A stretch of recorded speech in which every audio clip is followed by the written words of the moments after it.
Yeah, but they're not supposed to know that. Oh. Fun of me, boy. As for everyone at home, this is definitely being recorded on the week of Halloween. 100%. Absolutely. As I welcome you all back to Twisted Fates, and I welcome you to our Halloween special that's definitely being recorded the week before Halloween. Make it suspicious. It's not suspicious. I mean, I'm technically allowed to be suspicious. It's a Halloween episode. As Sus. for this week and for our recording this week, we're taking a break from our Ellerant campaign to bring you something for the spooky holidays. The only holiday that matters in my book. Christmas can go and shove it. Controversial. I've worked in hospitality for 5 years. Christmas can shove it, Paul. Valid. You gotta give him that. As yes, our new party will be going through one of the new Dread domains that came out this year, didn't it? Yes. I'm doubting myself. COVID is confusing This me. year. It is this year. And we'll kind of see what their shenanigans are like going through this new setting.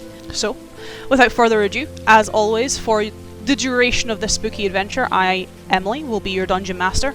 And as always, and by this point in time, you know my boys. Craig. Hello. Ewan. Hello. Matthew. Hey. Paul. What's up? But we also have a new person joining us, an honorary boy, so to speak, for the duration of this, and making sure that I don't have a sausage fest for the duration of this campaign. We have Lewis. What is up?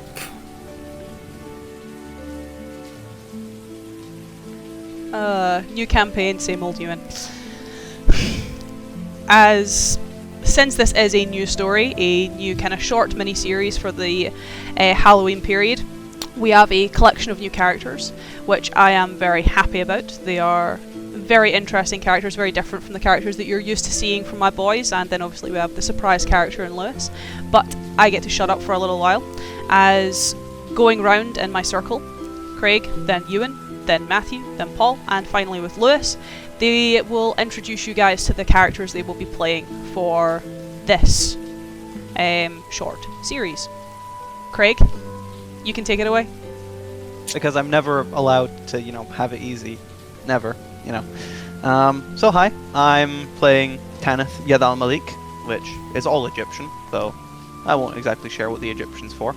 Tanith is a Shadowkai, undead warlock, packed to the chain.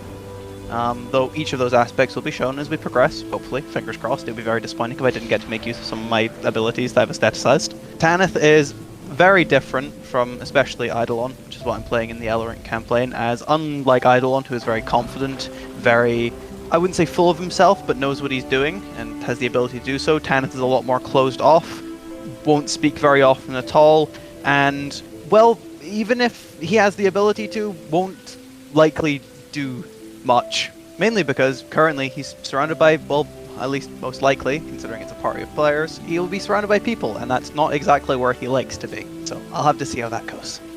The art is all on the screen, so I don't need to do physical description. It is, yeah. It appears. I mean, a physical description would have been nice, but you can save that for when we actually start the game. If that's the trend we're going for, I'll roll with that. As Ewan, who are you playing? Hello, I'm Yoon. I'm playing a character very different from Wulfric. I am playing Orson the Prometheus. He is a reborn artificer, specifically an armor artificer. He's, like I said, very different from Wulfric. Rather than being a kind but rough around the edges, he's maybe a bit smug, a bit more difficult to deal with, a bit less personable. An asshole. Yes. Oof, Paul, you've not even seen him Sorry. yet. I feel all of those statements were just directed at M. I know, he's built up anger and we've not even started yet. On to Matthew. I am playing Grim, a reborn grave cleric, who a man trying to piece himself back together after dying and vanquishing a nest. That's not the right word. What's the right word? Fuck it. Nest of necromancers. Or at least that's how he thinks he dies, because it's kind of hard to know when you're dead. I'm gonna remember the word I was looking for in like half an hour, and it's gonna frustrate the hell out of me. You are. You're But just fuck gonna it, like nest. scream it in the middle of a session and just be like, "Fuck!" Cult, coven, group. Collection. No, leave it. Yeah. As whilst Matthew thinks of that, Paul, who are you playing? Hello, I am playing a character very different from Marcus. I'm going to be playing a Warforged Eldritch Knight fighter called Buckethead, and he is out to seek revenge against his former master, whilst also spreading the ideas of workers' unions across the realm. Are we talking socialism or communism? Just equal pay and all that for workers. I can get behind this.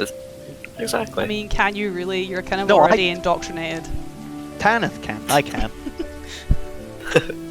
As finally, moving on from our workers' union robot, we have our new boy, Lewis, playing our only Yes. female character. I'm playing Aziza Karam. She is also a Shadow Kai, Shadow Sorcerer, very in on the darkness. She's just, she's cold.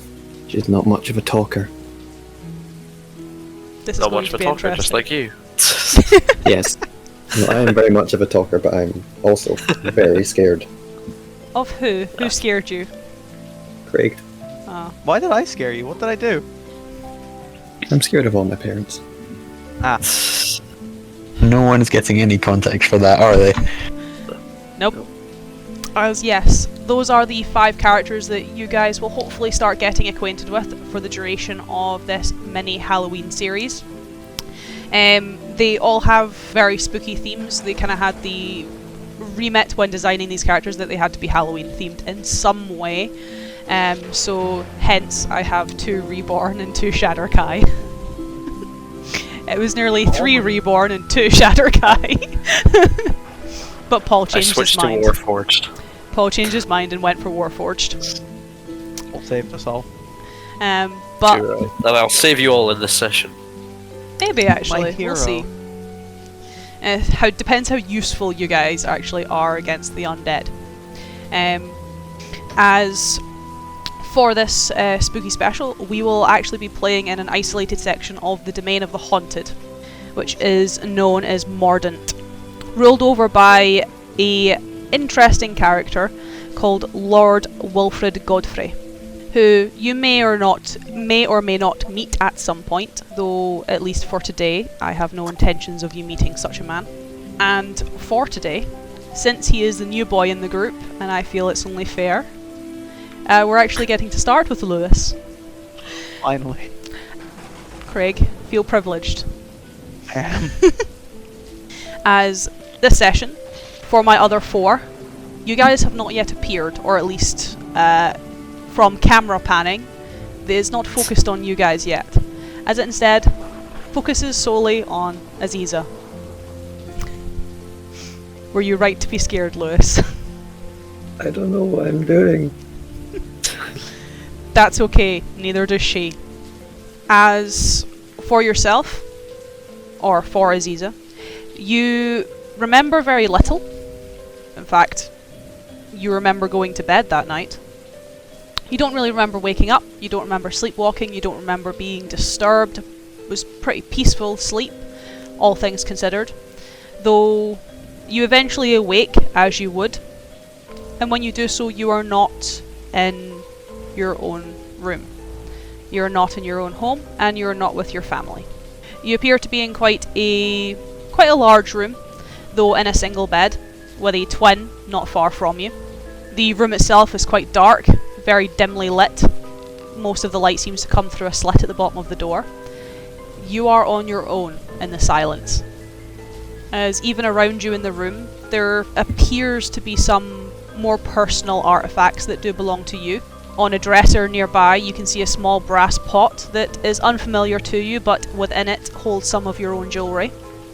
as well as some of your own bottles of perfume that stand by the nightstands. Even across the bedspread, on the opposite twin, you can see, well, you are in your undergarments, you're in your waistcoat and shirt and your trousers and your boots, but your jacket has been thrown over the opposite bed. And even in the wardrobe you can see some of your own personal effects, even though this room is very foreign to you.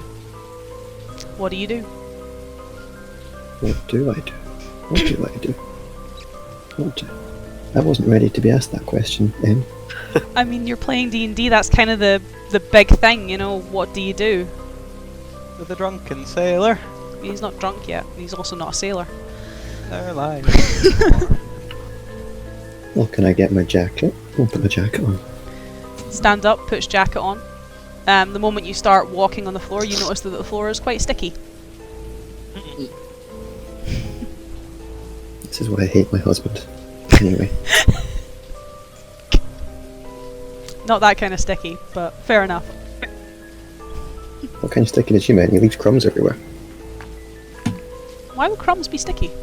Because they're sticky crumbs. And also, I was more assuming like beer or something. This is definitely not that kind of sticky.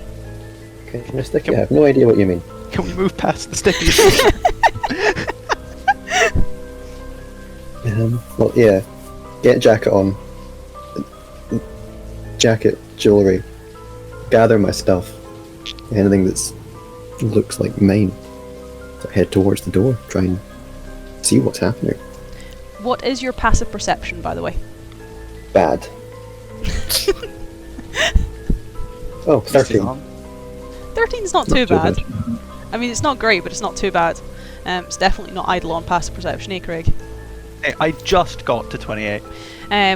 As you kind of gather your things and start to head over towards the door, you notice, even in the dim light, though the closer you get to the door, it kind of becomes a bit more clear as the light from underneath the door kind of shines and shimmers on it, that it seems the, I guess, Icarus substance that seems to be sticking to the heels of your boots has been dragged from this door and into the room.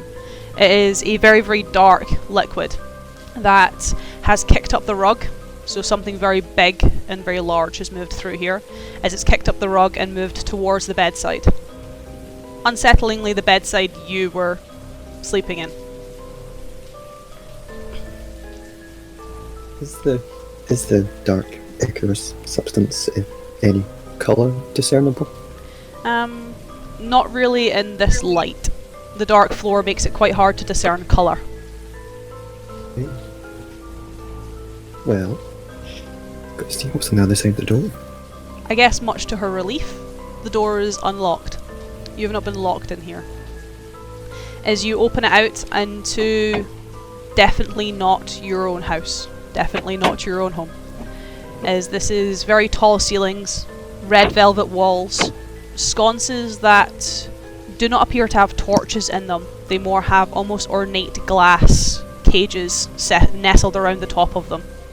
Though none of them are lit.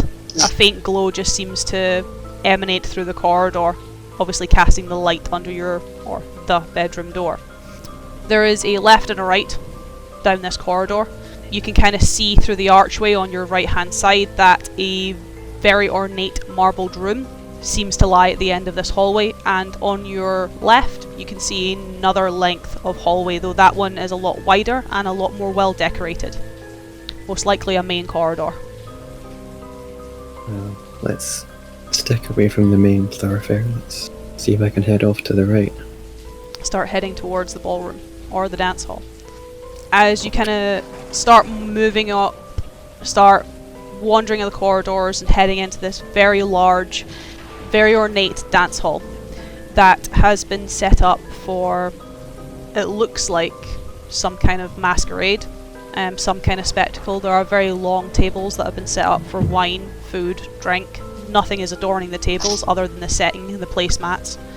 There seems to be an eerie sound of music that fills this room from an empty stage.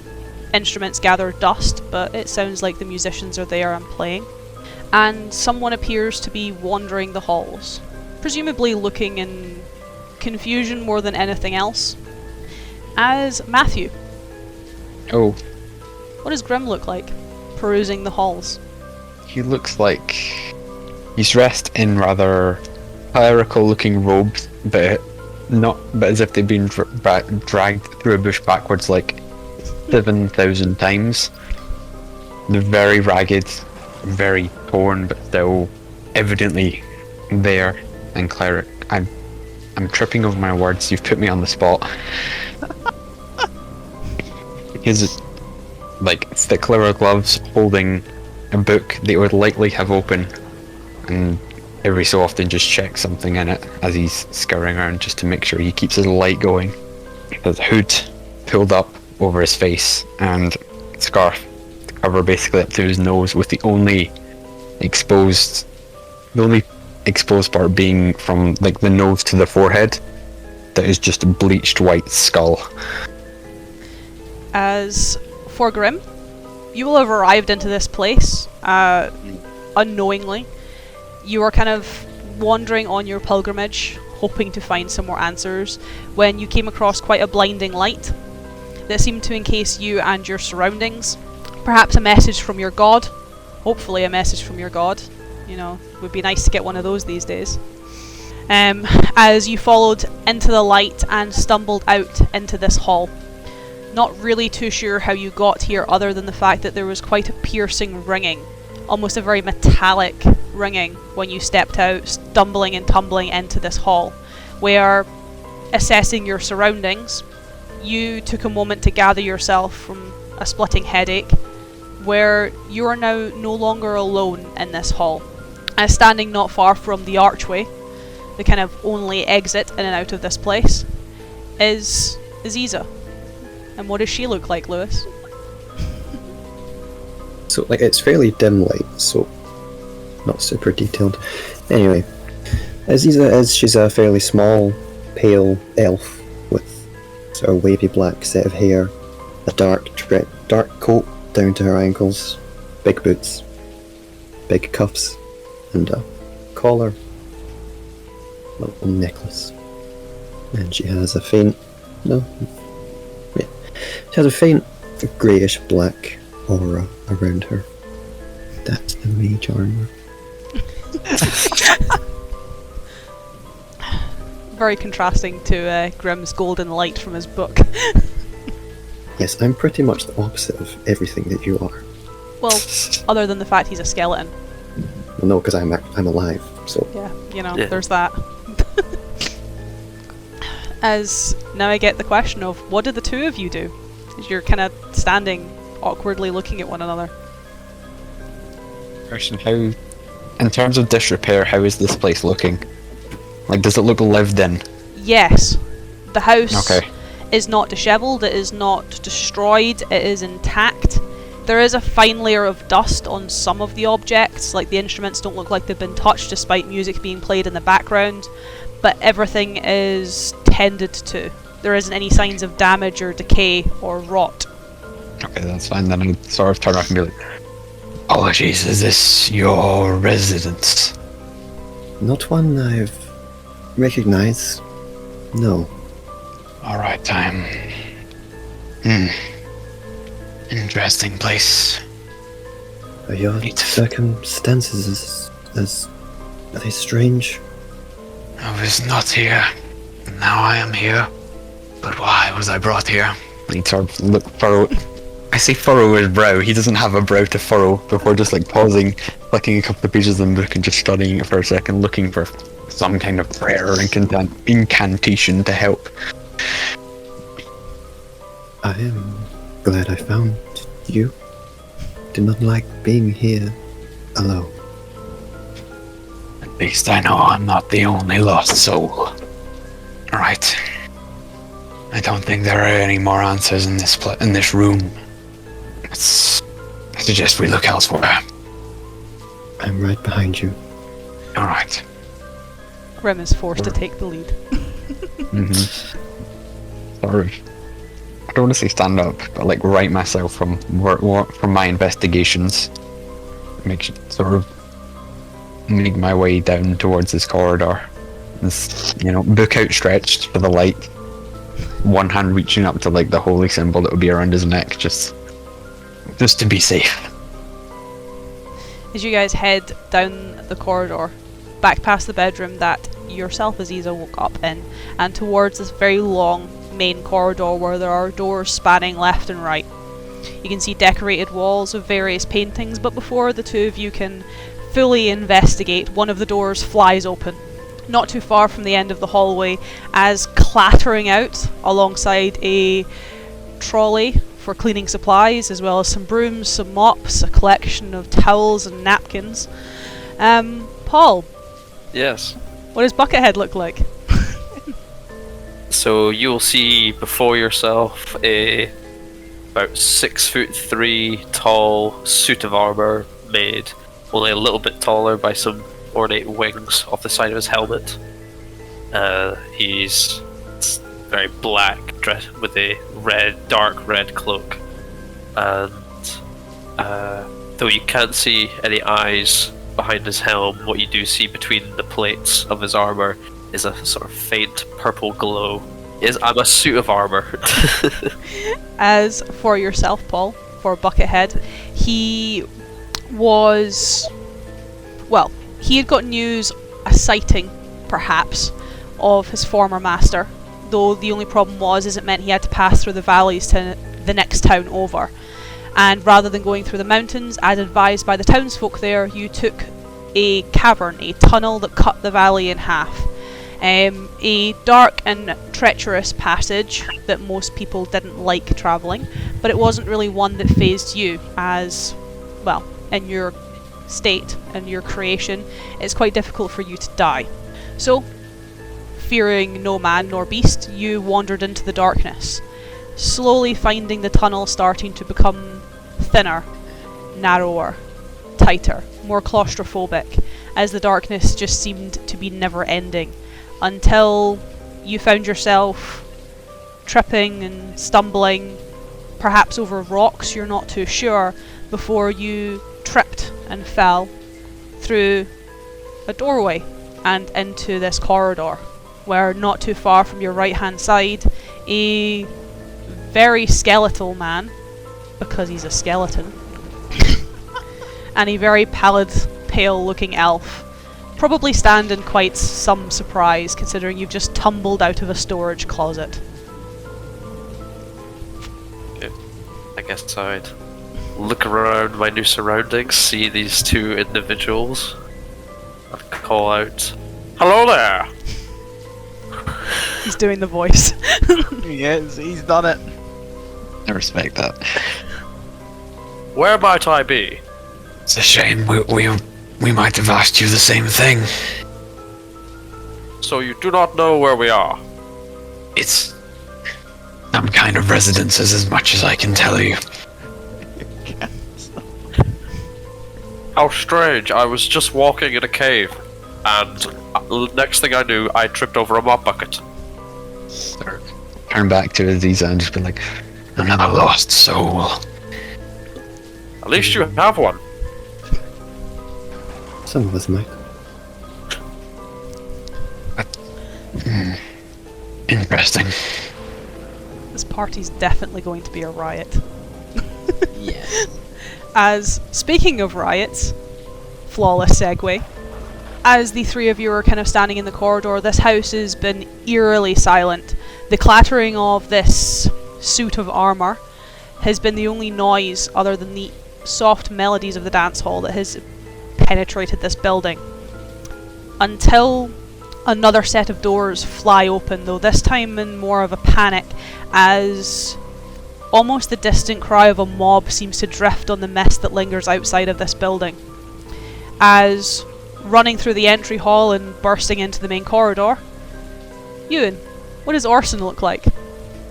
Orson is 8 feet tall. He is like a gigantic. Would be very attractive if all of his facial features were on different faces. None of his facial features seem like they match quite.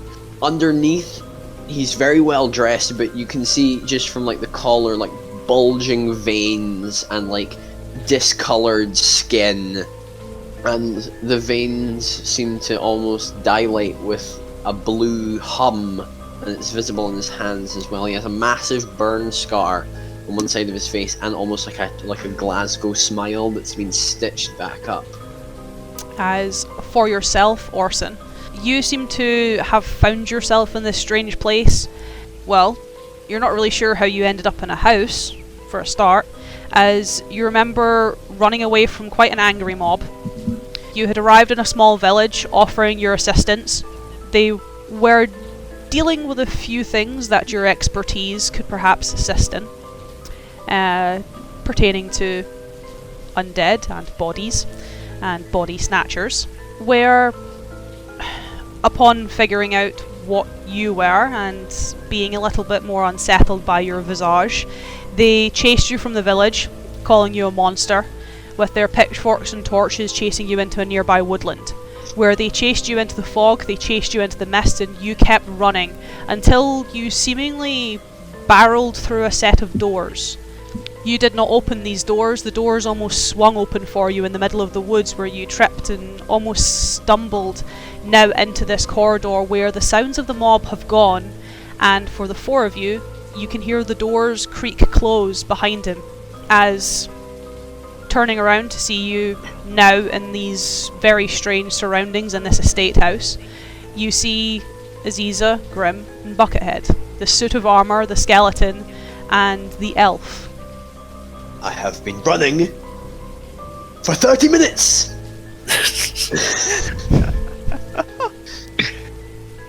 Well, there goes any element of surprise we might have had.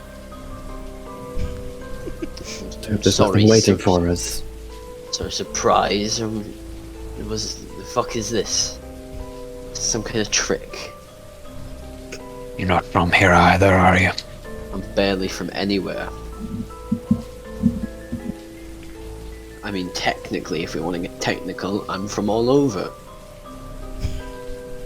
That explains the mismatched parts. This part's from a quiet fishing hamlet, and he kind of like pulls down his collar.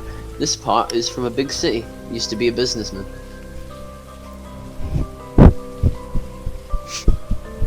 That's cool. I'm not here to comment on it. Are you alive? Sorry, upfront question. Physically, yes.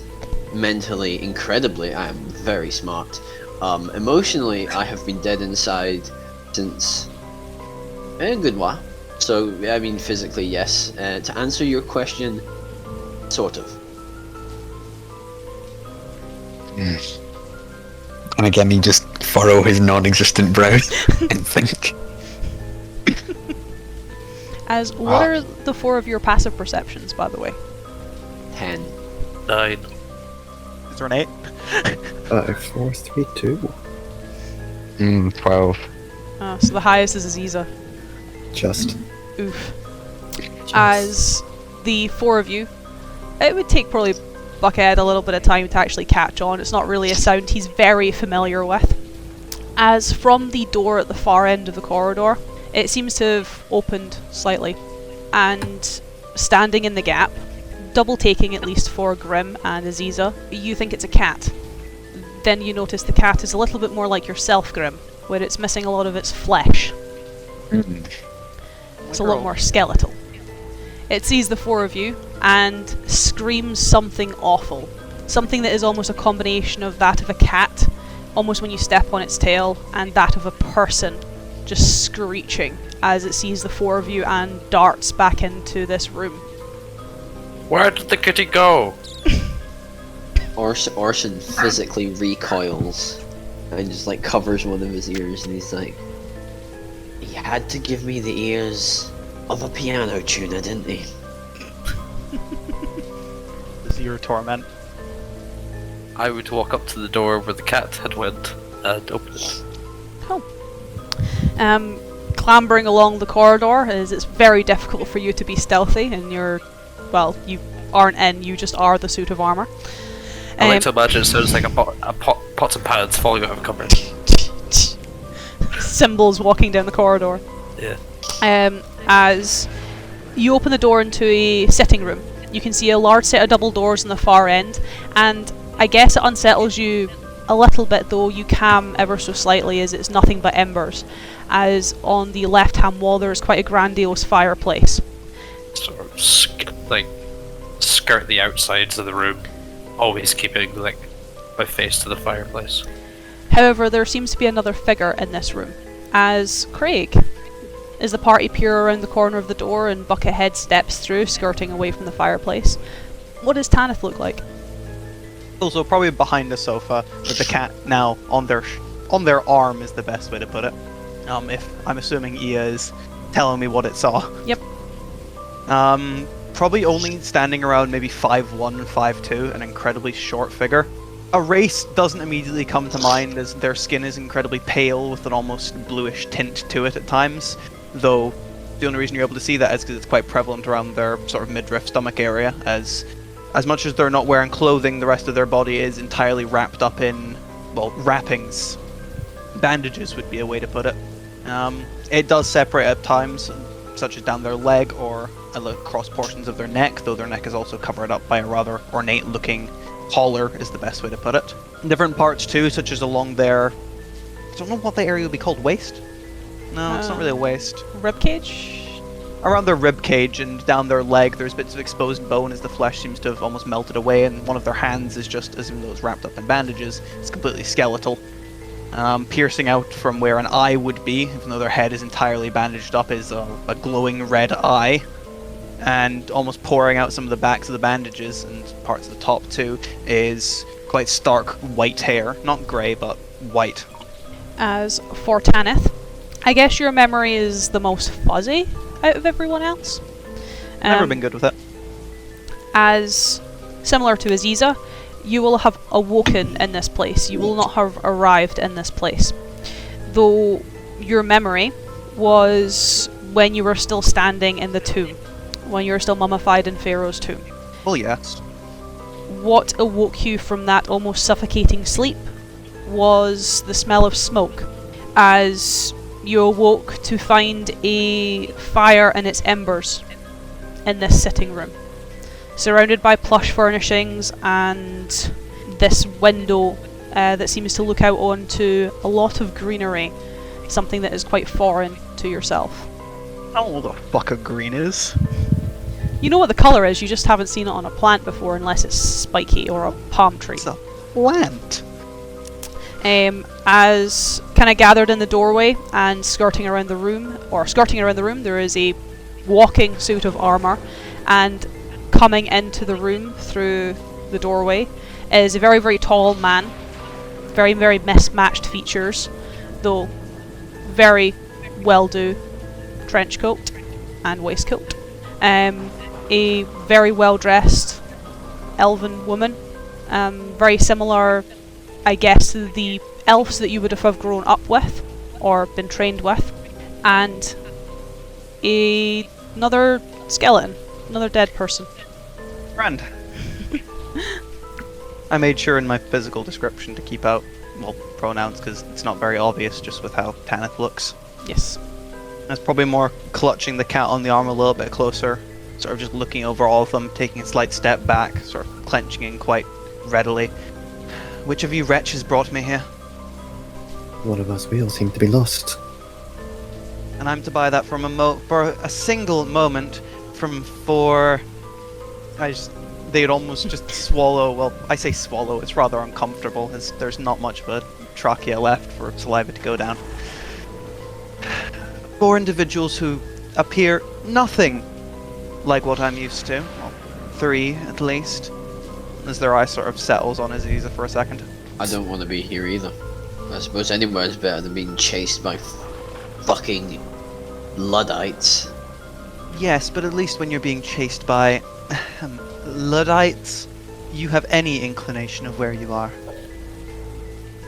We appear to be some kind of manor home. If I'm going to suggest, I entered here after running into mist. I would hypothesize this to be some kind of pocket dimension. Let on this one. My master was a neurotic mess. He had several pocket dimensions where he kept things, people, items, things he didn't want people to see, or to ever see the light of day again. You say this is a manor house? Yes. Then someone will own it, we find them, and I get back to where I need to be. Thank you. A great plan. Because that's the only reasonable choice we've got. Welcome to the club, I suppose. Oh, you're part of a club. I am also part of a club. That I don't know if this will be of interest to anyone. I'll go to Orson, I suppose. You seem the most hard done by. The man. By any chance, do you require any? You can't even fucking say it. You gotta commit to the bit, Paul. I'd Yes. like to add, this conversation gets so much funnier when you realise that Buckethead is looking up at him. Yes. Yeah. Tell me. Tallest in this party, just so I get a scale of heights. Well, Orson's 8 feet tall. I think it's smallest to tallest is Tanith, 5'1". Aziza. I'm at 5'10". Oh no, so maybe Grim then Aziza? Yeah. Matthew, how tall are you? Probably like just over 6 feet, I think. Yeah, so Tanith, Aziza. I haven't really given him a solid height, Tanith, Aziza, but you would Grim, be kind of tall and lanky looking. Buckethead, and then Orson. God, I am so much shorter than literally everybody here. Commit to the bit, Paul. Tell me. What's your name, sir? You have to be the short one for once, Craig. Short King. Or Queen. Thank you. Short royalty. Awesome. Do you feel like all your rights are being met by your employers? If you are employed, that is. I work for the government. Then you're exactly the person I'll be looking to help. See, I'm with the Universal Workers Union. And we wish to make sure all the rights of workers are being met by their employers. Do you feel like that is the case? I don't even think we're from the same time period. I do not know what you know mean. what an automobile is. Going to take your baited silence as a no. Both Tanith's single red eye and the cat's 2 red eyes are just staring blankly towards you. Okay, so none of you know what an automobile is. Do you know what a train is? Do we know what a train is? Staring. I don't. I can say that comfortably. Tanith, Aziza, no. Grim, not really. Sorry, Lewis's message is gonna show up on the fucking roll 20 feet, and I think will. that's hilarious. It's fucking great. Buckethead, not really, because essentially, in terms of time period, Orson will be like Victoriana, and then Buckethead will just be prior Victoriana. Yeah, Georgian, you mean? Kinda, yeah. Stuck for me, and it's just such a mood with how this discussion's going already. I'm sorry, I don't think I made it clear in his backstory. Orson's from the magical equivalent of the 1920s, so he's like Hella. I kind of guessed with the kind of more Flapper dresses like and prohibition. like the Frankenstein. I kind of guessed later Victoriana. yeah. So yeah, if we were to place it in real world time, it would be like 1920s, 1930s. No, I am a long time ago. I am a very long time ago. Oh Jesus Christ! So, do you feel appreciated by your employers? Yes, because I'm the only one smart enough to do the fucking shit they need me to do. That's good to hear, but no, joining a union is very good. It's very better to negotiate as a group rather than as one. So, Thank you. I will take that up with my employers. I do believe that this union moved very niche for me personally. I hunt wizards. we accept workers of all kinds. Whilst this is going on, can I just look down at my cat and send it into the double doors that these folk did not come through? Ia obviously hops down, heads over to the double doors, kind of scratches on them, tries to push through. She can't open them. Does Kitty want the door open? If you call her Kitty one more time, I will silence you. Sorry, what is her name? You're tall. You're strong. Open the door. I open the door for Kitty. Door's locked. The door would appear to be locked. Would anyone know where a key might be found? Listen, fuck your key. And Orson reaches into his jacket and pulls out a lock picking kit. I'm the only one who can seem to fucking do things around here. Let's get this open, and I'm gonna try and unlock the door. Give me sleight of hand. I do have I have thieves' tools proficiency. Add proficiency bonus. Okay. So that is sorry, it's 1d20 plus 2. 11. You kind of start fiddling with the locks. The locking mechanism on this seems very, very strange. Almost as if the lock on the other side, when you try and put the almost needle through, is blocked. So you can't actually get to the pins as you try and turn it. Though as you turn it for a click, you hear a sliding noise, where a small window, kind of centre of the door, almost opens up. Though no one is standing on the other side. As instead, you hear a voice. And all it says, very almost monotonously, "I am the end." As the door, or the slit, remains open, almost waiting for you to respond. Gonna stand up, dust off the knees. But I don't know how the rules and how advanced this civilization exists to be. But there's only one thing that I can think of, and he just stands there and he's like, there was a quote in a book I read in my master's library, and he just kind of stares at the book. He goes, "I am Alpha and Omega, the beginning and the end." The slide closes, but the door does not open. Nothing bullshit. What's wrong? Brain not big enough? I fucking heard that. Then what's the point?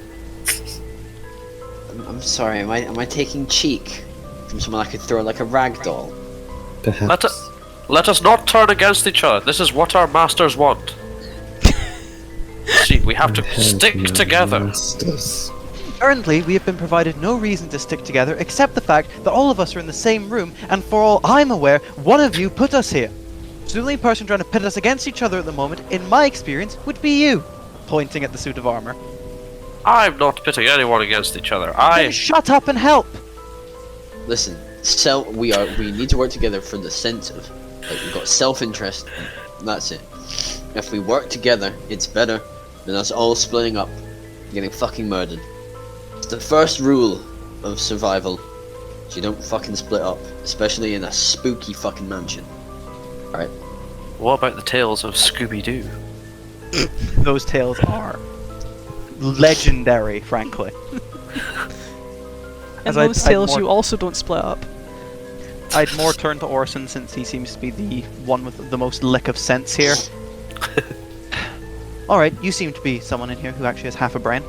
Did you see any other way to go when you came in?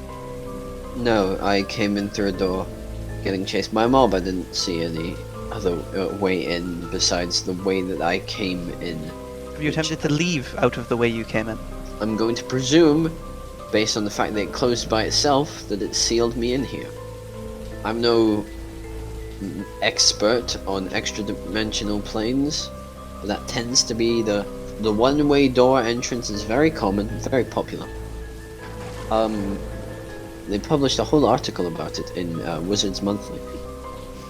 I read tabloid magazines, they're alright sometimes. It's very obvious when Tanith blinks in exasperation because the light just goes off. Do not know what that is. Right, this is very difficult trying to explain things when I have no reference, because none of you understand what the fuck I'm talking about. Explain it like you were talking to what are you, human? 5-year-old? It might help this one understand. Okay. Point to Buckethead. Okay, so we'll move past the initial no, I'm not a monster, stop running, I'm looking for your dad. and we'll skip straight to the. There is such a thing in these. Basically, this doesn't exist on a regular part of the world. It exists floating in its own. Imagine it being in a bubble. Imagine our world. Imagine the regular world is one bubble, and this is a much smaller bubble. There are the doors open to let you in, but they can't open outwards to let us out. But there will be a door that can let us out, because there's always a door that lets you out. But it's never the easiest one to find. It's always, you see, this is a magical realm, very likely devised by a wizard. Wizards are fucking finicky, and they love to flex their ability with magic. It's very likely there are trials and tribulations we will have to go through in order to escape this manor house. You said you were a wizard hunter. Yes. Do you not like the arcane arts? I know I'm rather fond of the arcane arts. It's just, where I'm from, there are guidelines to how magic is allowed to be casted, allowed to be used, and whenever someone breaks these guidelines, there has to be someone to bring them in, or to dispose of them, and I'm that person. For the first time, you've said something that I can actually make sense of. I hunt unruly wizards, like my former master. What are your thoughts on necromancy? And necromancy is a high crime, where I'm from. Good. Interesting sentiment. I would just let the cat essentially climb up me, using its skeletal claws to dig into the different parts of bandages and scale its way back up to my shoulder. Search the room, find the key. Directed at Ia. Yes. That's why I said it pleasantly. Yay, I get talked to pleasantly, you boys don't. I'm supposed to be in a tomb right now, very happily dead. Yeah, well, happily dead's questionable. Nope, happily dead is exactly how Tanith views it. As Ia kind of, I guess, starts to search the room, pulls several of the, I guess, ornaments and furnishings apart, trying to find it, she has no luck. There does not appear to be a key in this room. Perhaps the bedroom. Bedroom? That's where I would keep my accoutrements. Come this way, if you trust me I have enough. an idea.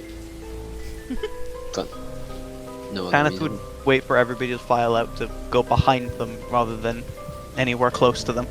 So it's a rather well-trained familiar you've got there. Tanith looks comprehending until you get to the word familiar. She is not a familiar. She's your pet. She is my master's gift to me. She's conjured by magic. No, I wouldn't say so. She's conjured gifted by- through magic. Gifted through She's my not eyes. conjured. It's a roundabout way of saying familiar, but it's familiar nonetheless. Perhaps not the terminology you're familiar with. She is not a familiar, and nor is she mine. She's your master's then. Correct. Which denotes the idea that your powers are bargained for? No. They were a gift. Ah, a gift. Warlock. Yad al-Malik, not Warlock. We have many names in different languages. Where I'm from, the nature of your arcane abilities would have you registered in the government as a warlock, whether you believe yourself to be or not. It's simply a classification, much like how we classify a person who paints houses as a painter, a person who fixes roofs as a roofer or a thatcher, a person who makes baskets as a weaver, a person whose magic is gifted or comes from a deal as a warlock. There's no offense meant by it, it's a simple statement. A need for classification is not currently necessary. All I can say is the magic will help me. And that is all you need to know of it.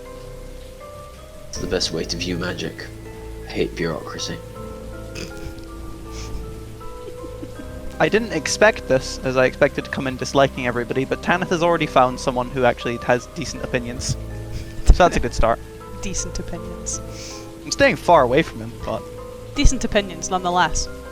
Also, it's been, I haven't mentioned it before, but Orson has massive round tinted glasses on. Guessed from the character art. and then like occasionally they'll like droop on his nose, and his eyes are like yellow. He's trying to block out the haters. I will also make you aware, Ewan, that even though we're having a conversation, Tanith is a good few, maybe 5 to 6 feet away from you. Orson's very aware. It's more just to make you aware and the rest of the party aware as Tanith is speaking. Tanith stays far from everywhere else. As I need Lewis to make me a history check, if you don't mind. Oh, lovely. First roll of the night! Oh wait, no, Second Ewan already roll. rolled. My No. bad. You rolled a lockpick.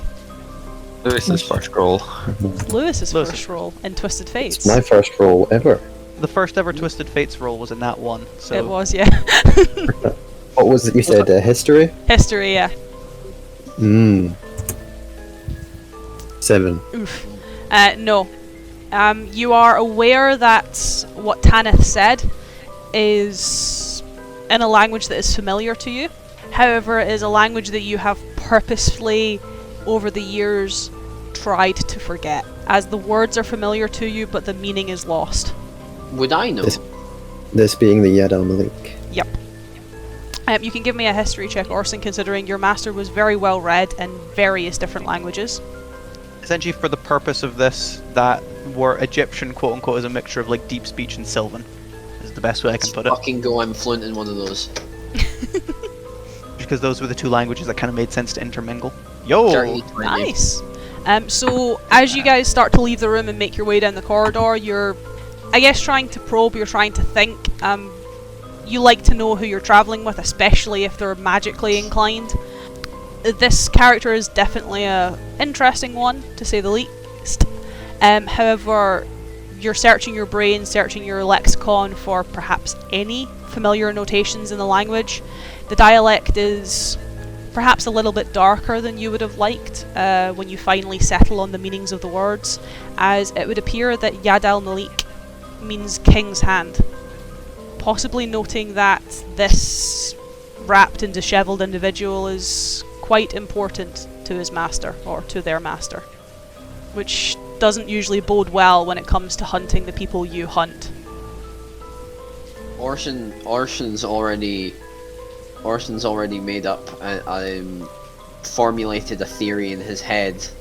Orson's brain is like connections, like little words that are shooting off onto other ones, and so basically it's taken everything he knows about Tanith so far: undead, gifted power, familiar, skeletal cat, speaks of being granted the power, circled, connection, master grants power, and then basically a bunch of lines going off of that. He has the Mind Palace. He has the Mind Palace. This has been fun. I'm liking Orson so far. Why is no one like Buckethead? Because you led with Uwu. Yeah. I sent that to Em, I don't know, a week ago. Yeah, But she only noticed last night. I didn't notice it, and then I was writing you guys' introductions today, or last night, and then I reread the backstories so I could devise where you guys came from, and then it clicked, and it was like, what the fuck, Paul? Hopping back to it, you guys take to the main corridors, where you exit out into this room, and it seems that the house is a little bit more full of life. I say that, it's still empty, but the sconces on the walls that, at least for Orson and for yourself, Buckethead, this will have been quite a new thing for you. The lights are not lit through magical means, nor are they lit through fire. Instead, the lights that light this room and the corridors and seemingly peering out from under the doors are partially electrical, as the glass caps on top of the sconces seem to have that faint buzzing noise that, at least for Grim, Tanith and Aziza, almost kind of set your heads off that little bit, as there's just this faint humming noise now coming from the house. As you can see a little bit more clearly, as upon the walls of the corridors there are several portraits, several paintings as you make your way down the hall, though all of them seem to be in a state of disrepair. Though, unless any of you pay them any mind, you guys head back towards the ground floor bedroom. We'll want to keep those portraits in mind, less the images, more the frames. It's when they all start Kenneth going is- missing. Kenneth has no interest, and instead more as they walk, as obviously this corridor is a lot longer, a little bit more condensed, more just kind of takes their shoulders and more just hunches in a little bit more. This is electricity, my friend. The wonders of the light bulb. None of those words exist. To you. Indeed, and that's the lexicon I'm referring to. Alright, let's see this bedroom. Aziza, you take them back to the room that you awoke in, where it is now more lit. It is lit up. You can see the bed that you were staying in, and you can see that dark ichorous substance on the floor that now has quite a almost shimmering red sheen to it, as the light now refracts and reflects off of it. Oh my god. Someone's been fucking murdered. I do think that may have been me. Have you checked your body for puncture wounds? I haven't felt any. What has the blood touched? It starts kind of almost dragging through the doorway, through the centre of the room and towards one of the twin beds, where something very large has kicked up the corner of the rug and almost scraped across the floor at the same time, as it doesn't really seem that it's moved past the corridor to this room. It just seems to almost have started in this room. Dragging along the floor, large amounts of blood, consistent movement. Yep, whatever this comes from, leg injury. It's consistent with a burst artery in the leg. Check my leg real quick. Just lifts up the corner, like unbuckles a few buckles on the boots just to make sure. No, Aziza, you are, well, perfectly healthy. You have no injuries. You have even marks of injury. There are none. I don't like this place. And if the party's gone into the room, Tanith would more stay outside the room, very nervously looking both ends of the corridor. You said there was it like a table that my stuff was on when I woke up? Yes, there's almost like a little dresser between the two twins. The drawers? There are drawers. Gonna start pulling them out. Start opening them up. Can you give me a wee Yeah. investigation check? I can try. Oh my god, I went too far. Oh, 18. nice. You are not able to find the key, though rather unsettlingly. Doesn't really help very much. In the bottom drawer, quite close to the twin bed where you were sleeping in, kind of drawer split in two and it's on your side of the room, there is a small collection of, I guess, paintings, drawings, sketches, all within a small leather-bound book that, well, the only reason they're perhaps a bit more personal is one of the corners that are poking out. You can see it quite clearly as, well, it's a sketch of your husband. Oh no. This isn't happening. Just drop the book and take a step back. As you drop it, it kind of scatters across the floor. Several of these images, these sketches, very beautifully done, mind you. A lot of them watercolours or even some acrylic, old-fashioned oil paintings. Scatter across the floor where you can see images of Aziza, a man and a child. Do that. Those other two drawings, are they familiar? Several of them are, where just more a hobby than anything else, something in the background that he would occasionally do. Your husband did occasionally draw. Why Just is this here? small sketches, and he would do it of you, he would do it of himself, he would do it of your son, and this appears to be a collection of his drawings that he would keep in the bottom drawer. This shouldn't be here. This isn't mine. I'll try and get some of them back.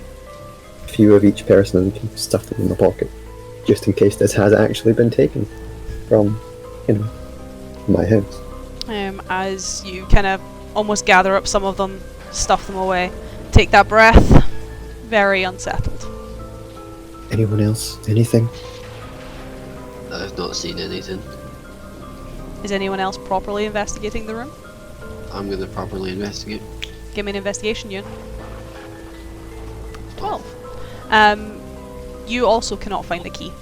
There appears to be nothing else in this room other than well, I guess artifacts of a bedroom, though most of the shelves lie bare, and other than Aziza getting startled by a book full of paintings, there's nothing else in this room. Anything particularly spiriting in that book? Anything that will point us towards what we're looking for? You seem quite shocked by it. Just familiar works that don't belong here. Interesting. Strange. Can't be in here anymore. Aziza leaves the room. Tanith takes wide berth. Oh yeah, the second Tanith sees anybody leaving the room, it's just the immediate, 10 steps in an opposite direction. I'm not that bad. Calm yourself. No, but your Sorry. proximity is. Sorry. I think they don't like people. People are uncertain elements. People do awful things. It was one of my earliest teachings. You and me both, friend. Humans are petty creatures. Was there a key in that room? Any of you? No. Alright then, We check somewhere else. you two. Pointing towards the large suit of armor and the Grim. The Grim. I gestured to myself. And my name is Buckethead. I don't think I made that clear earlier. Wonderful. Where did you two come from? Well, I was made by my master, Count Ivaldheim, to guard his castle. But we realized that we weren't getting a lot out of the situation. And me and the fellow guards decided to unionize. Hence, the Universal Workers' Union. He fled, so I'm searching for him, and I somehow stumbled into this manor. And when you stumbled in, where were you? The storage closet. I do not see a storage closet on this. It's hashtag map. number 1. Because I Tag number. because I couldn't fit storage closet on the map, but I needed a reference for my notes. Wonderful. Just wonderful. Previously, I had been in Oh. a cave, looking for Count Ivaldheim, but the cave soon became the closet. I don't know what magic manifested there, but yes, I am here now, Buckethead. Nice to meet you. Do you ever pay attention to anything anyone ever says? Of course. Well, if you did, you would have clearly heard me explain 3 fucking times now that it's a pocket dimension. I don't have pockets. I'm gonna fucking kill him. You, please, speak now. Gestures Gestures to at Grim. Grim. Yeah. I was brought here by an act of what I can only assume is divine guidance. I found myself, and he gestured to down the hallway towards the corridor. Is there a fire alarm going off? Yeah, sorry, one of the other buildings is. I Dying. didn't know if it was audible. I'm just glad it's not mine. It's Yeah, only when they you burn- speak. They burning down and Matthew doesn't care. No. More importantly, the room you came out of. End of the hall. Some kind of setup for a dance. Not much useful information in there. Have we passed additional doors on our way here? Yes, so you'll have passed the... This is mine to get my left and my right correctly. 3 doors on your left, 3 doors on your right, 1 at the end of the corridor, and then 1 beside the bedroom. And then there's obviously 1 that's just before the archway to the ballroom, the dance hall. Do you want to split the party? Feel splitting the party only goes badly. I mean, we do it a lot. No. Why don't we check the rooms one by one as a group, as a union? You really like the word union. It's a good word. Everyone should use it. How many words do you know? I don't know. Okay. Standing in the same place for quite a while now, Tanith visibly begins trembling and more just gestures at primarily Orson and Buckethead, the larger figures here. If we're going to start doing that, can we do that now? Sure. Let's get going. Which door do you start with, Paul? Let's start with next door. Left or right and next go door? to the room. Go Wait, left into the gallery, as it's That is where labelled on the map. I'll currently use Paul as a placement on at least your boys' version of the map, considering you're all together, Squeeze which all- is convenient. Squeeze all 5 of us in there. Technically, I could. Do it, because we are all in there. And I'd not be in the corner. No, you're in the corner now, Craig. Kenneth would not be happy to be in the corner. As Thank you for guys giving me space. head into the gallery room, this room itself is set up as a partial gallery, but also as a studio. You can see the kind of bay window overlooks a town very, very far down a hill. Faint light beaming through very, very thick fog and mist. The room is obviously got a few false walls that have paintings on it. You can see a few workbenches that have turntables for statuettes that are quite beautifully crafted, though one of the things you notice from every work in here, both portrait and statue, they are all unfinished. Paintings have been hung, but they're incomplete. Statues have been standing or still on turntables, missing body parts. Everything is beautifully done, everything is beautifully crafted. You can see portraits of people, ballrooms, village life, probably what they can see through the windows. Even certain rooms in the house, you can see people painting, you can see people moving around and living in them. The thing that, I guess, disturbs you about all of them is that most of the paintings, most of the portraits are faceless. All of the statuettes are either missing a head or are also faceless. There are only a few paintings that do have faces, and those faces don't match the bodies they are upon, as there are faces of demon folk, faces of dragonborn, faces of elves, of humans, of dwarfs, travellers by the looks of things, with some of the garb that adorn their hair, trinkets adorning the horns, but their heads are upon thin, gaunt figures dressed in noble attire, or farmers' attire, or labourers' attire, almost as if the faces had been added much, much later than the rest of the work. Well, looks like we found what happened to everybody else who's died here. I'm no critic, but I'm not particularly a fan of this work. Consistency is off. They don't belong together. Wrong. My husband is much better. Aziz and Buckethead do art critique. Are you saying your husband is a painter? Yes, in his spare time. What does he like to paint? That is none of your business. Understandable. Have a nice day. Have a nice day. He said it, he did it. Just look around. I don't know how possible that is going to be. Right. The faces don't match the bodies. And some of these are faceless. Here's my hypothesis. When people die in here, their faces end up on the portraits. Bravo, look at Mr. Brains coming to the answer again. Thank you for your help. Shall we look for a key? I'm going to look for a key. I was actually about to say, just before Paul said that, as Buckethead says that, Tannis just turns from the doorway, looks at him, and just makes a hand gesture, just like, Go you know, on you then. can. I would like to investigate for a key. Give me an investigation check, Paul. Cool, it's a straight D20. 12. Nice. Can the rest of you make me a perception check? Aye, aye, Captain. Oh god, I'm only rolling with +5. Oh, It's so nice to have a positive modifier. Yeah, it doesn't mean you're any better, Matthew. No, but it's nice to have a positive modifier. That's true. Do you want me to make one for my cat, by the way? Yes, make one for Ia. I'll give Ia a roll. See how she does. Ia got higher than I did by a very large... Did Ia roll the best? Yes, Yes. she did. Good girl. So, She does well. Orson, Tanith, Grim, you don't notice anything.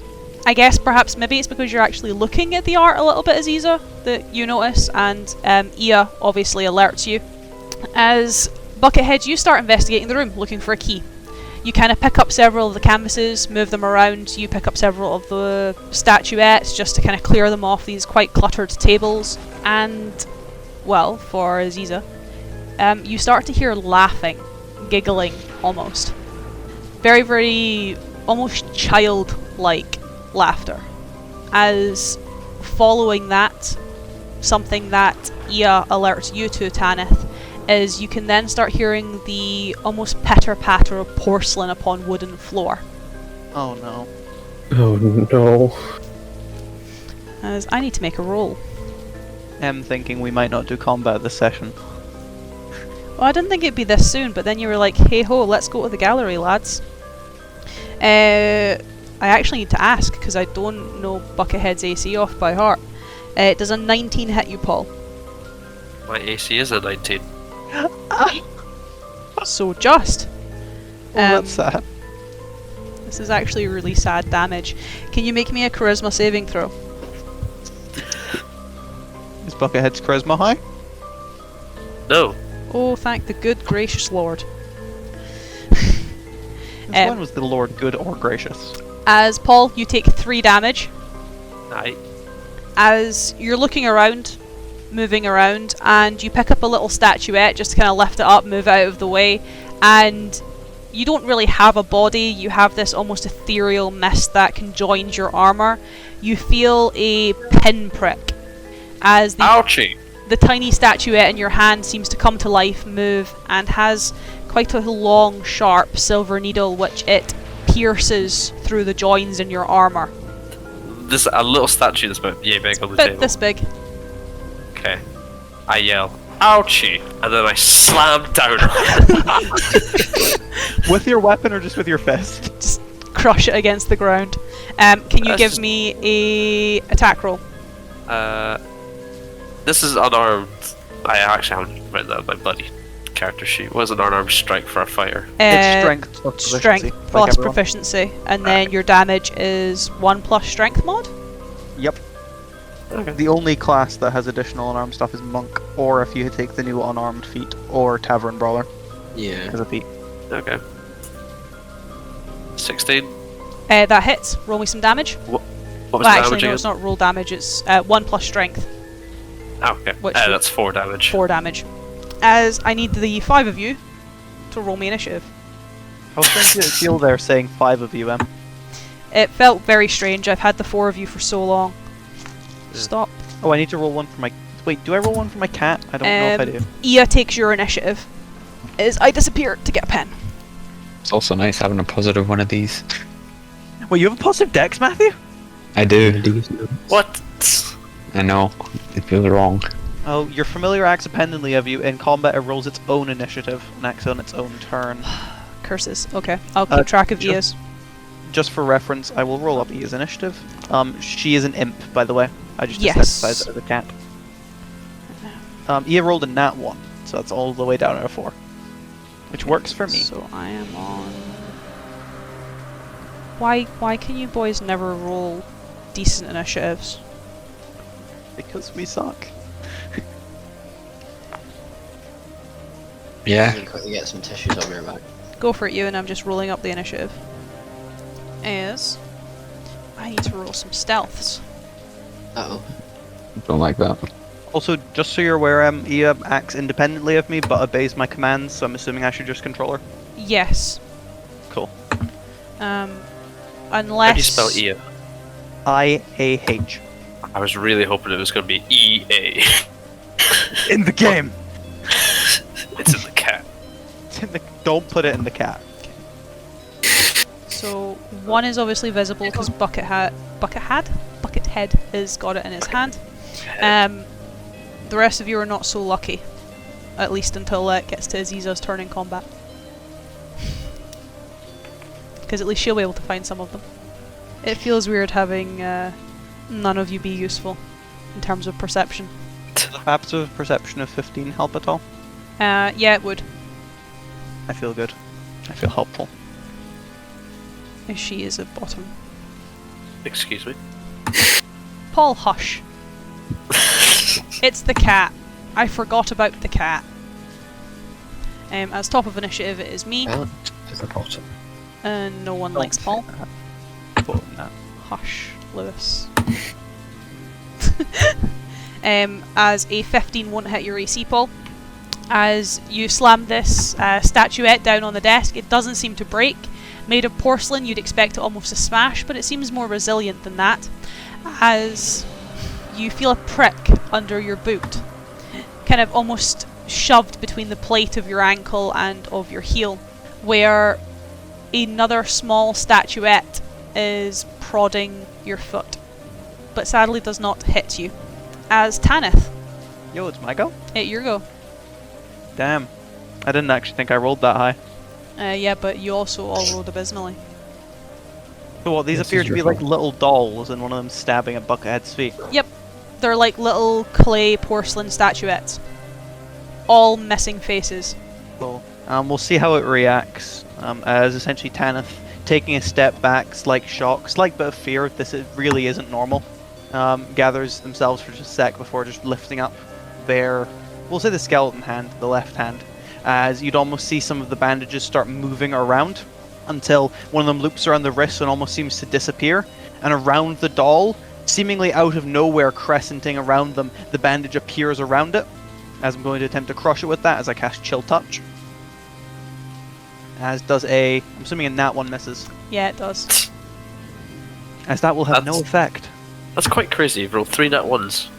I have Session. actually, haven't I? 1, 2. Yeah, I have. Nice.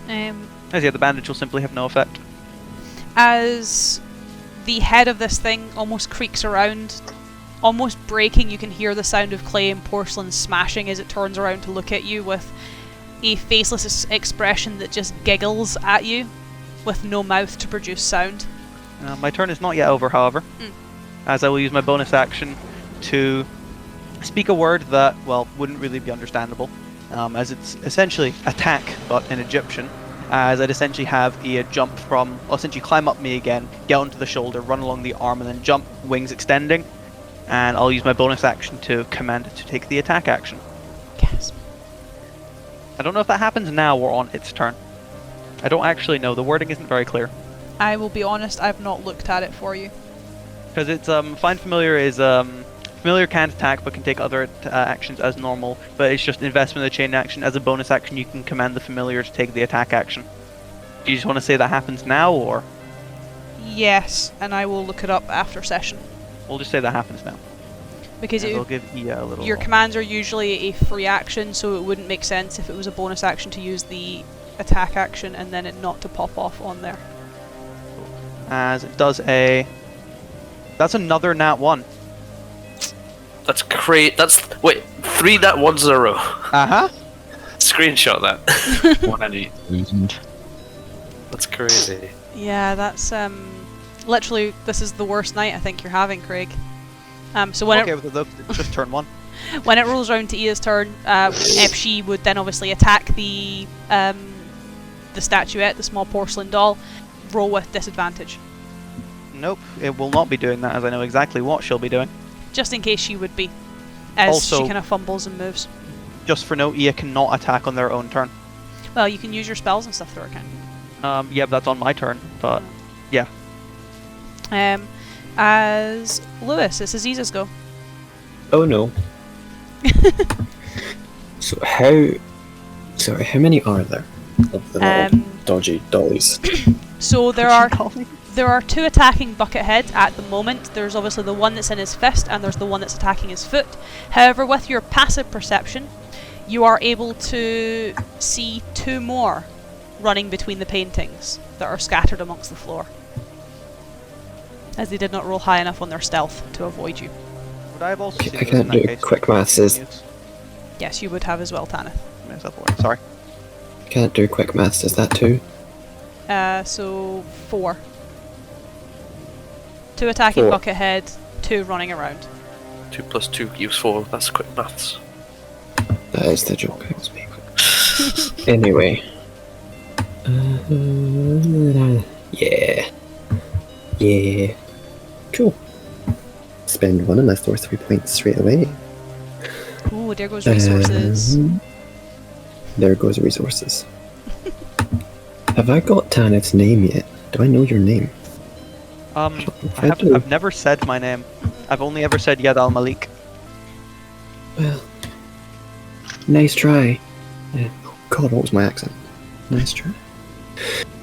Nice try. Yeah. Fuck. But, do better. That's American. So, anyway, I'm gonna twin my chill touch. Hope Actually hit. necrotic still does things to them. Imagine if you missed. That would be a little sad. That would be sad if I missed on both. Anyway. Just don't miss.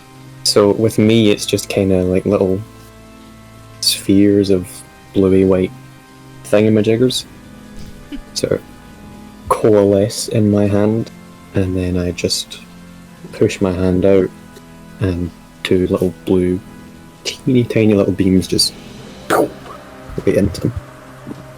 So it'll be one against one that's on Buckethead and one against the one that was at Tanith.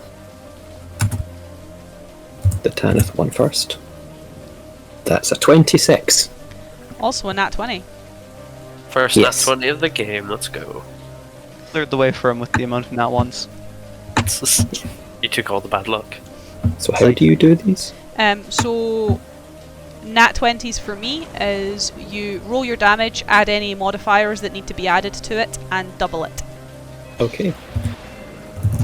So that is... It's just 2d8 damage because I don't add anything. Yeah. 2d8 times 2. 24. Necrotic damage, if that matters, which I really hope it doesn't. It doesn't. Oh, thank God. These Okay. have very strange resistances. However, it's still alive. Ah, damn. Okay. The one on Buckethead then. Well, not on Buckethead, but one protecting Buckethead. Oh, okay. Welcome to the club. So first chill touch wraps around the small statuette. You can see it almost piercing through a lot of its joins, a lot of its joints. Your magic takes hold. However, the other one, perhaps it's because Buckethead's holding it, your magic just almost dissipates and dispels the moment it tries to seep through his armour. 24 is all the damage. These things are tough. You're level 5. Yeah. As after he does the first one and then after the second one fails miserably, I'd more just turn around and just say, you know, I was almost about to be impressed. Oh. Savage. As Orson, Right. Let's go. you are aware of two of them, the two attacking Buckethead. Gonna crack my neck to one side. Gonna strike out with his hand. And this like thick tendril of lightning courses from his veins on one of the little statues, and I cast lightning lure. So can it give me a strength saving throw? It can try. 18. That passes. We're gonna die here. Please don't die to the small statues. So I'm just confirming if it's half damage. I can't remember. Cantrips are usually no damage. Yep, no damage. Yeah, saber suck. Saber sucks. Excuse me? Saber. Is that not the expression? I'm quoting Matthew on that. Saber stuff. For That's you, it. Matthew, I'll take the latter. Behave. Hey, stop stealing my bit, okay? Only for Matthew. This is your first session, it can be your last. Says you, Paul. No, Who's the no. GM? There's a difference, Paul. Paul, you're just horny, you just simps. There's a difference. Yeah, alright, I'll end my turn there. Oh yeah, you're playing a caster. Yeah. No bonus actions for this party. As Matthew. Scrums go. It's very funny because I'm going to use my bonus action first to cast Spiritual Weapon as I hold out my book. And I clutch my holy symbol, and my mace goes a nice yellow, a nice golden yellow, as a nice spiritual copy of it appears next to one of the little marionettes attacking Buckethead, and it shall take a swing. So I need to figure out what my numbers are. Because What did you say the weapon looked like, Matthew? it just looks like my mace, but Ah, nice. like spiritual and golden because he's not very imaginative. So that's a 7 to hit. That misses, Not unsurprisingly. surprisingly. Okay. And then with my action, actually I'll just almost not drop it, but let my holy symbol come back to my chest, around my neck, and just point at it and just be gone as I cast Toll the Dead. So let me check what saving throw that is, because I've never used this spell before and I cannot remember. What spell? Toll the Dead. Oh, Wisdom. Nice. Wisdom Wisdom save. saving throw, please. Oh, they're actually... That's kind of surprising. Nat 20. Okay then, M. nothing, I guess. I was Okay. about to say they're actually pretty good at these, like, considering their stats, and then my dice just hate you tonight. We are going to die here. Yeah. You can't We've die made to like one these. successful attack. You can't die to these. Watch us. Fucking bet. There's another part of my chill touch. Yes, there is. If it's undead, it has disadvantage on attacks specifically against me. It also cannot regain hit points. Does it say that? Yep. Chill touches always can't regain hit points. Oh, it does say that. I should read my spells more often. As This is my Buckethead. first ever caster, and I knew that. So I have two of these little buggers Yep, attacking me right now. you've currently got one of them in your hand, and the other one's by your foot. To the one I have in my hand, I plead to it that there's no need for us to fight. We are clearly both workers, and we should be working together to defeat real evil. Will you join us? It just laughs at you. Then you will perish, and I will. I wish to attack it with my greatsword. Buckethead really just said no, perish. You just drop it onto the table, whip out the greatsword, and just bring it down. Yeah. Kind of just, yeah. Oh, almost like, kind of like just, not like toss it up in the air, but just kind of like let it go, and while it's in the air, try to like catch it with the sword, and like bring it down. Is this like on a table of some kind? Yeah, it would be. Yeah, I'm trying to like catch it in the air and like sort of like slam it down into the table with my sword. Please hit. How good is he at baseball? I mean, we're about to find out, aren't we? Oh my fucking god. Apparently not very good, as the small marionette, the small statue, clatters against the table, kind of picks itself up, dusts itself off, and you completely miss it with your blade. Let's try that again. Extra attack. He did it! He did the fighter thing! Yeah, no, I like swing and miss, and I whoops, swing round again. Fucking love Buckethead. That hits! Let's go. Roll me some damage. That hits. How come we've gone... 6 damage. It's plus your strength, Paul. Oh shit, I forgot to add that, I'm an idiot. Okay, so that's 6 plus 9. 6 plus 3, 9 damage. What's your fighting style, perchance? Oh shit, I roll 2s! Reroll 2. You're doing the Wolfric thing! I'm sorry, I've never played a fighter before. Is it not just on the attack, not the damage? No, so it's on the Only damage. on So damage. you only Only roll on the damage, sorry. 2 on damage. So re-roll Okay. a d6. Oh, this is fun. Roll a 1 after he said... Ah, fuck's sake! Let's go. So that's not 9. It's actually 8 damage. Because you Craig! take the new roll. Yes, I'm aware. Shout at me! Be mad! Stay mad. I speak it into existence. I always fucking do. Let's just hope you don't roll up. I should be muted permanently. I've led to so many deaths in D&D. Silence, wench. I'm so proud. I'm so proud Of who? of Paul. For what, re-rolling into a 1 or just great weapon fighting? Just a great weapon fighting. It's just the best one. It It's is. fucking great. Oh, I can't use a d4 for you boys anymore.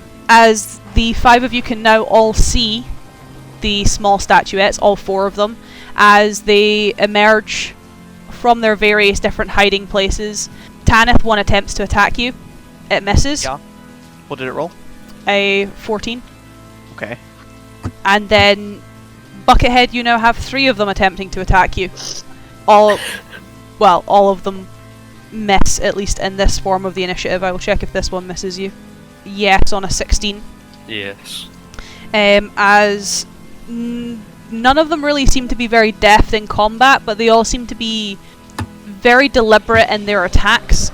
At least for Tanith and Buckethead, they are specifically aiming for, like, in Buckethead, breaks in your armour, gaps in your armour. For Tanith, it's gaps in your wrappings.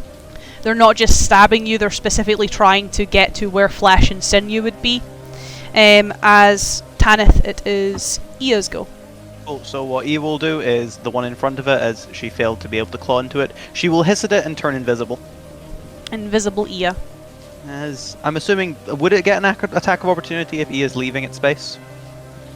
No, they wouldn't. She wouldn't get an attack of opportunity because they would not be able to see her. As Ia would be invisible and come over to me. Of course, nobody can see that. Yes. But she cannot do anything right now. Pact of the Chain is confusing as sin. I will have a look at it in more depth for you tonight so that I can kind of see if I can make more sense of it for you. It's not a pact I have actually played before. I tend to play Pact of the Tome. Best I'll do is, since she can take any action, Ia will essentially take the dodge action. It's not very helpful, but actually no, should have taken actually no, that's fine. Action to invisible. That's Ia's turn. She's invisible and she came over to me. As Tanith. Is it my go already? Yeah. Oh, I didn't expect that. Sort of taking a step back in that case. Seeing that one of these things is at their feet, there would be a slight shriek of horror. I guess is the best way to put it. These dolls are not very pleasant to the eye. As they'd sort of take their arm back, the sort of bandage wrapped around the other one would sort of loosen away, as they'd instead, around their other arm, the bandage would sort of move around, and then would attempt to appear around this doll's throat and almost try to pull them back away from. As we'll see if I can't roll any better this time. I kind of want to roll another nat 1. Nah, it's an 11. That's misses. Is it worth it? Nah, it's fine. Essentially attempting to wrap around unsuccessfully, but then I'll use Ia's bonus action to attack with Ia, which is with advantage because it's invisible, yes? Yep. Cool. Goes 2d20 KH1 plus 5. Yes, it is. As does a 22 hit. Yes. As can it give me a con save? 15. 15, that's a pass, so it just takes the basic damage. Doesn't take any of the additional stuff. It still takes the damage. I'm gonna fucking kill you. It's the motto of our series. As essentially Ia would appear out of invisibility in between the two of us and scratch with a claw at the doll. As the doll dies. Oh shit. The statuette crumbles, shatters, almost breaking apart in Ia's claws, leaving nothing but a small pile of powdered clay and a silver needle. The one that was at my feet? Yep. That did not take very long to kill it. It had already done a little bit of damage. Ah. You can thank Guest Boy. Thank you, guest boy. Very cool. Thank you, Kanye. Very cool. That's my turn. As Guest Boy, Lewis. This is Aziza's go. Guest boy time. I'm just gonna do the boring thing and do it again, but not twin it this time. Just gonna chill touch one of the ones, the one that's already been hurt a little bit. 16. 16 will hit. 9 damage. It is still up, but not looking great under your chill touch. You can see it has started to crack and break. I don't know if you do a lot. I don't know how many. I do, but not for just now. Not for just now. That's me. As Ewan, Orson's go. Let's go. Orson's gonna. It's like, right, that didn't work, and he's gonna head right up to one of the creatures and the statues and try and bop it. His hand crackling with electricity. That will hit. 18. 26. Those are some Wolfric numbers. 11 points of thunder damage. That is strange. Odd. As it does seem to affect it, it almost makes it, for such a small creature, stumble back, almost blasting it back, this wave of thunder. I'll do it again. 14. That will miss. I won't do it again. He That's my tried. turn. As Grim. Okay. I'm going to do the same thing I did last turn because it didn't work, and I'm going to make it work. So let's just go. The one I tried to attack last turn is still alive, right? Yep. Okay. This time I'm going to lead with the Toll the Dead. So, wisdom saving throw, please, if you will. 13. Okay. It passes. Just like Is that your on the DC? dot. That is my Oh. DC, which is very disappointing. And then as my bonus action, I will take another swing at it with my spiritual weapon.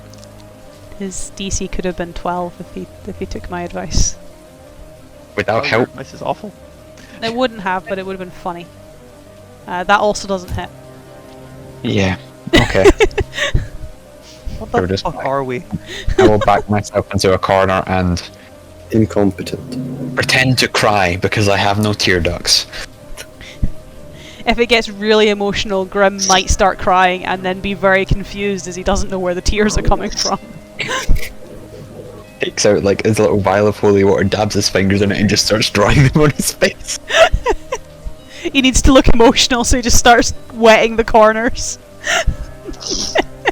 So dedicated to the bit. As Paul, it is Buckethead's go.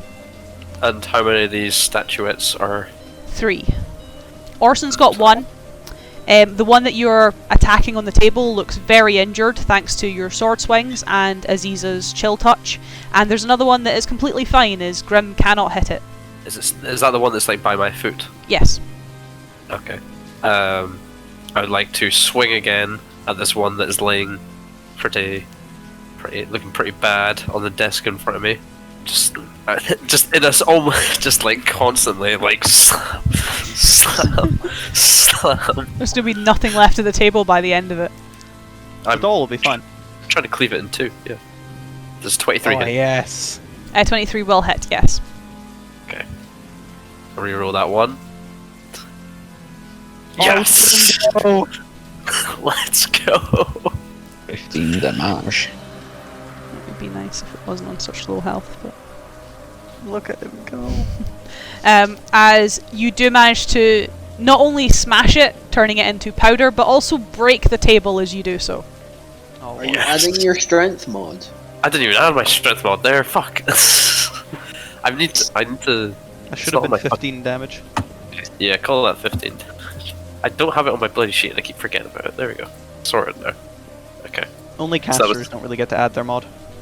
So yeah, that was 15 damage to the little statuette, and I've cut this table in half. Yep. Great. And the one that's hold on, let me just look at the map. Is there a window to this gallery? Yeah, so there's like a big bay window that overlooks the small town.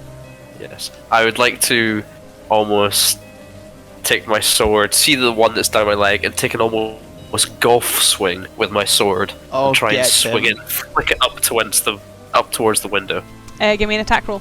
as well. Please, please hit. There's a 9 hit. Nope, you miss. He's Fine. not good at baseball, he's not good at golf. I need to refrain from sports-based attacks.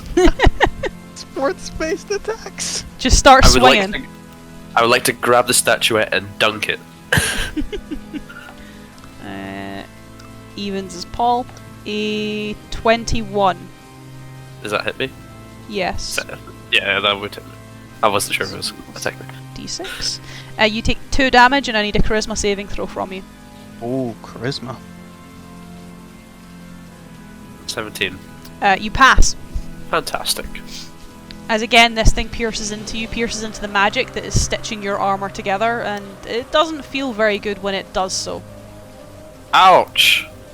Monotone pain noises. As Craig, it's Ia's go. Tanith will have Ia climb up onto their shoulder, once again having Ia turn invisible, as that will be Ia's turn simply. I've worked out a pretty efficient strat with imps, but there's not much else they can do during combat. As another one attacking Paul. 22, Paul. Oh, fuck! Yeah, that'll hit, yeah. Slightly better. You take 5 damage, and I need another charisma save from you.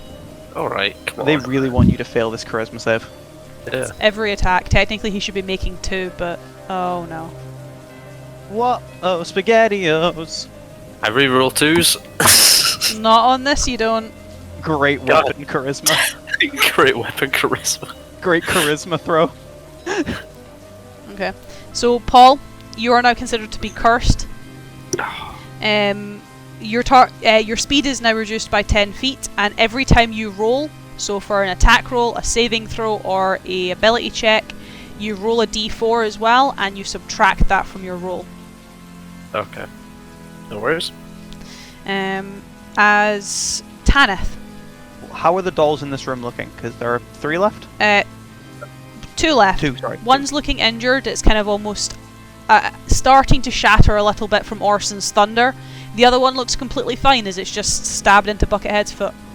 Well, let's try and make that one look slightly less fine as Tanith more backs himself against the wall. A little bit more frustrated, almost shaking again, and just... Can we please at least get rid of them? As I'll send Ia over, and Ia will use her reaction to deliver a spell for me. As I need to make a melee spell attack with advantage. It's using mine, which is nice, which is plus 8. As does a 22 hit it. Yes. As Ia will essentially appear, land on the doll that's been stabbing Buckethead, put her claws, they're about the same size, aren't they? Because it's a tiny fucking doll. Yes. And essentially sink her teeth into the neck of this statuette, casting Inflict Wounds. Ouch. So it takes 18 points of necrotic damage. It's not looking good after that. As I'll then use my bonus action, just have Ia attempt to just claw into it as she's got her teeth in it. No additional modifier, just whenever the roll comes in, it's still saying rolling the dice, so please give me a second. I don't know why it's taking so long. This is when our internet dies. No, Ewan's still bobbing. Thank you for being the indicator, Ewan. Lewis is now bopping. Paul exists. Your dice is still Okay. rolling. I'm going to try roll it again because it's still not come in. There you go. There we go. That's a miss. Why did they both come in at once? They're both misses. They're both. I mean, I guess that. But, you know. That's about it for me. As Aziza. Yes. Different strat this time. There's one that's looking hurt. Both of them are looking hurt. Um, One is now looking a little bit more hurt than the other, however.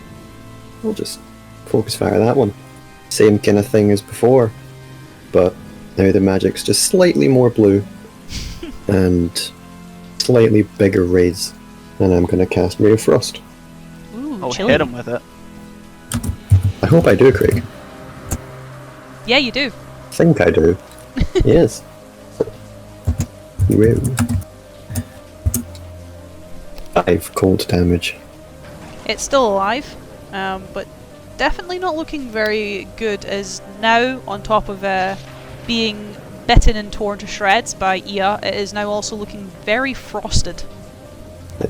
So its speed was reduced by 10 feet. I mean, it doesn't really have much speed to begin with, but yes, yes it is. I've frozen it in place. That's me done.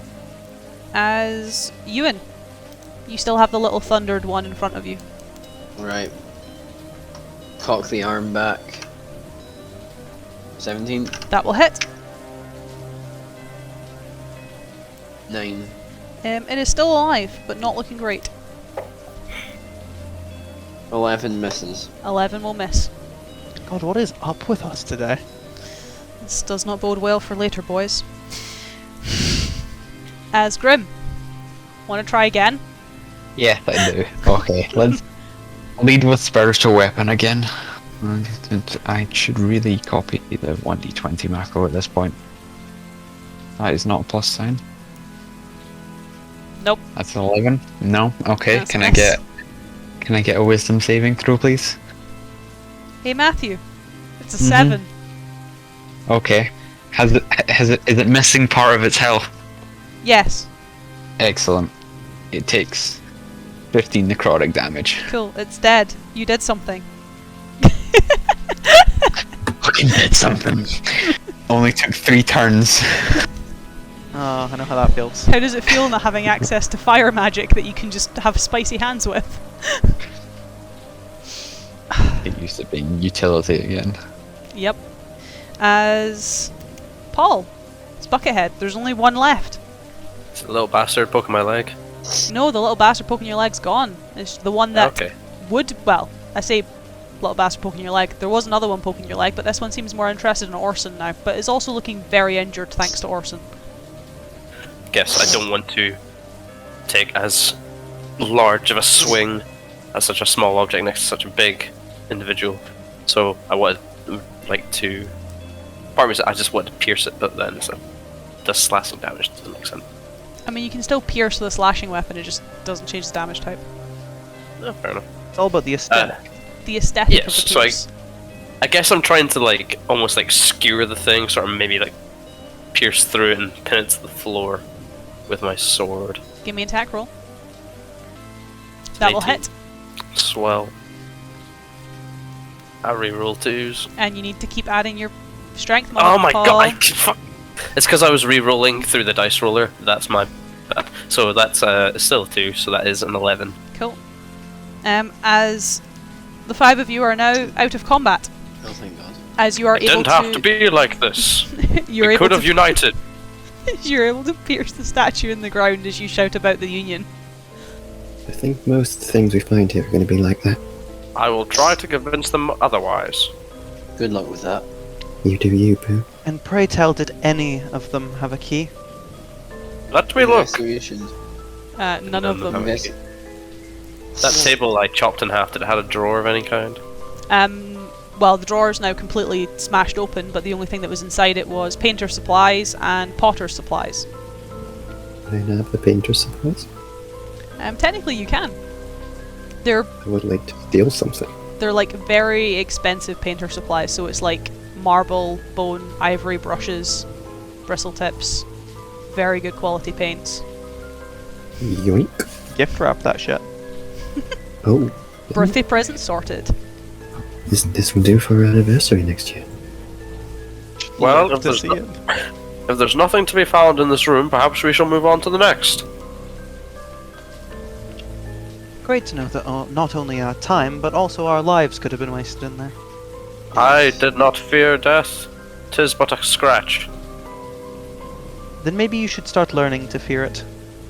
As Tanith would leave out the door. I was making a Monty Python joke because I'm a Black Knight. We did appreciate the We- joke, don't worry, Paul. We appreciated, we just didn't acknowledge. Acknowledge how funny I am. acknowledge how funny I am. When you say that, we're not going to acknowledge how funny you are. As I need some more juice because I am now officially out. So, we will have a small break. We will be back with more exploration. See where you guys go afterwards. You can ponder on the little map you have to see where you want to go next. And we will see you all very shortly.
I phlegmed my penis in the car door. God damn it, Ewan! Every time! It's Toad all over again. Oh, but it's just a very subtle Daffy Duck going, I phlegmed my I am aware. In the car door. I'm aware. You come back from break and you do this to me. I'm so fucking mad. You don't do anything. What time do you wake up? 3? I do it before then. So fucking mad. Looney Tunes I'm animated series, fucking golden. So As the 5 of you were able to get rid of the statuettes in the gallery, you have investigated the sitting room, you have investigated the ground floor bedroom, unable to find anything other than some unsettling and disturbing artifacts belonging to Aziza. Grim has kind of ruled out the dance hall, the ballroom space, as that's where he appeared, and you've been able to rule out the storage closet as well as obviously the entry hall, as that's where Buckethead and Orson entered into this place. You are still trying to find some form of key to get into the double doors on the back of the sitting room, and you're left with quite a lot of ground floor left. What do you do, boys? Have we looked in the dance room yet? I don't think we have. Aziza and Grim have. Grim advising that there's not much really to find there other than it being set up for some sort of event or occasion. This is the last door, I guess, that we haven't checked. In this corridor, yeah. So worthwhile doing that before we go anywhere. Yeah, Orson will head along to that. That door is also locked. Can I try to pick it? Give me a wee lockpick. It's weird to not have a rogue in the party and still hearing lockpicking. 13. 1d29, sorry, I'll redo that. 1d29? What? It's impressive that it still looks like a normal roll. Yeah, 17. Damn! that's pretty good. Let's amp it up. I have the fucking proficiencies. Oh fuck yeah, you're an artificer. Yeah. I don't know about you peons, but I'm fluent in 7 languages.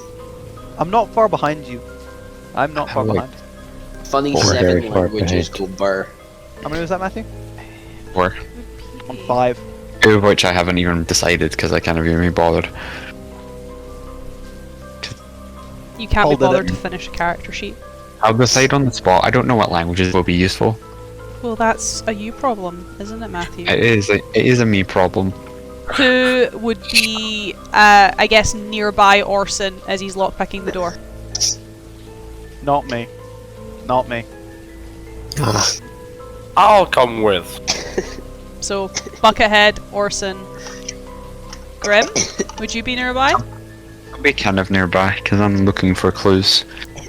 Okay, as Ewan, Paul, Matthew, give me dexterity saving throws. Aye. No, but macro is gone again. +1.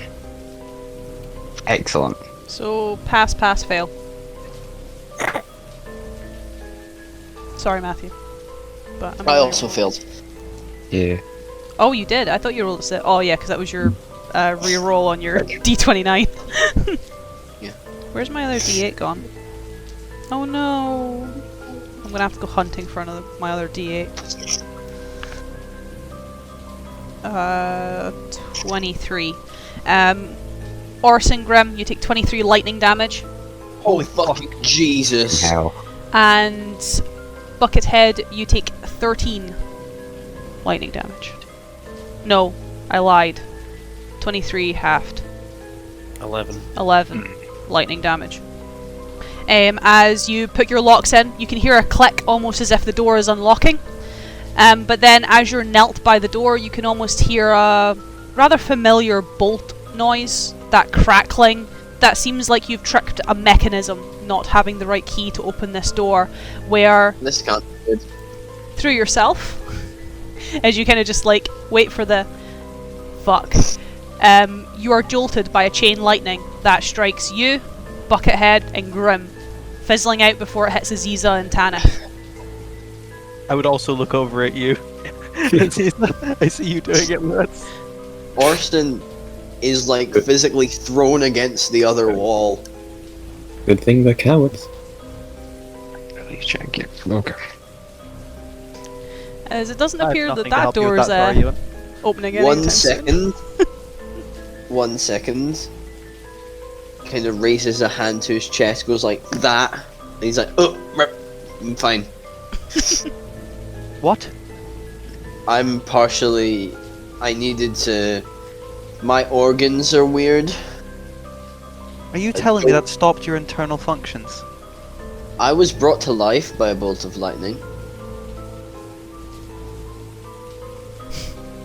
That's I'm not sorry, is flesh this some kind of miraculous thing? It is a miraculous thing. It's why I'm trying to destroy the thing that created me. Not my master, I killed him. So that's a no-go. So, just for No, my sanity, Sorry. how many of you have, or have had in the past, worked for masters? That's one. It is not past. I am in servitude to my master. So you have and you do. That's two. And you, armor, 3. Buckethead. Buckethead. Thank you. And you? Does a god count? Hmm. Depends on No. your view of religion. Gods are something else. So that's 3 of us. Wonderful. Perhaps all our masters know each other. You know, I've got the funniest feeling that the answer to that question is no. From the scant amount I've been able to put together by what this one, pointing at Orson, has said, my master is probably in his history books. Yes, very likely. That's actually probably the most likely thing. Probably read about him in Constantinople or something. Are we Are the playing two of on- you operational? Gesturing at Grim and Buckethead. Oh, after the shot? I'm absolutely fine. Yeah. Nothing I can't do. Any brain cell that's lost on his part are moot. I don't actually have a brain. That's really the least shocking thing you've said today. Ah, shocking. Very funny. Okay, so you're smart enough to notice a pun. So we've I noticed lots established of that. things. Yes, you do. So where we're gonna go from here, I don't fancy being electrocuted again. Kenneth starts walking back to the corridor. Where do the 5 of you go? Do you start splitting up? Question mark. Stop making us split up. It's a trap question. It's a trap. It's a trap. We're not. Why? Kenneth would probably Okay. stand more expectantly next to the door. Well, I've put myself next to, as that's the only one that's not on the side. It's at the end of the corridor. All right. Let's have a look in here. I'll try the door. That door is open. Oh, stand back. Thank fuck. As you push it open to what looks like a very active kitchen. The stoves are lit, the fires are burning. You can see and hear the humming of the extractor fan pulling through the smoke. And quite an advanced kitchen, though not one that is that foreign to Orson. Some of you have some familiar sights in here, but most of it is more modern through steam and cogs. The kitchen itself seems to be moving. Plates are moving, cutlery's moving, things are being cooked. The aromas that are moving from the kitchen are quite sweet, quite fragrant. There is no one operating the kitchen, however. Things are seemingly moving around by their own whim. Where are the workers? Magic. It's magic. Another case of an employer firing good people to employ some construct or ethereal being. You're a construct. Yeah, This could have been someone's job, and they've lost. They could be out on the street fending for themselves. They should be demanding good wages. This is an interesting gimmick you have. Gimmick? To anyone who's near Tanith, they can just hear them muttering under their breath, please stop talking, please stop talking, please stop talking. If you don't wish me to talk, I have pamphlets. Of course you fucking do. Under one of the plates in my arm, I pull out 4 pamphlets and I hand them out amongst you all. The second you get close to Tanith, they visibly take a step back. I understand. This is after your time, but I will hold on to it. Keep safekeeping. I'm going to spell it out for you. I don't care. You should. The rights of workers is very important. I don't care. Do I need to say that again? I am happily in servitude to my master, and I ask for nothing more. All your rights are being met. What? All your rights are being met under your master. Right, the key is not going to be in the fucking kitchen. Orson Oh, we steps haven't out. even looked. We haven't even looked yet. I burst into the kitchen. Go look, please. We're in the Come fucking on. kitchen. Not on the map. I would stay in the corridor, and I'd let Buckethead go into the kitchen. The moment I regret Someone giving you guys babysit him, control 'cause it's over not your going to be tokens. fucking me. Well, Grim, you're in the kitchen with him. Yeah. I want to investigate and also heal myself. Give me a heal, then give me an investigation. Buckethead, just give me an investigation. Go. I'd look at Orson and Aziz and just be like, should we maybe look somewhere a little bit more useful? Yes. You I never would know smoke, but it doesn't fucking where do a key anything might to be. me. Investigation. I'm going to use one of my funny features and add a d6 to this purely because I want to. I'm Yeah. also going to leave Ia with the two of them with the instruction of make sure they do not alert anyone or get us all killed. That's a Please. 17. That's a big ask for a familiar. That's not asshole. As the two of you look around the kitchen, start to investigate to a certain degree, you cannot find a key. There is no key in here. What do we find? Any food? Like, There is a lot of food.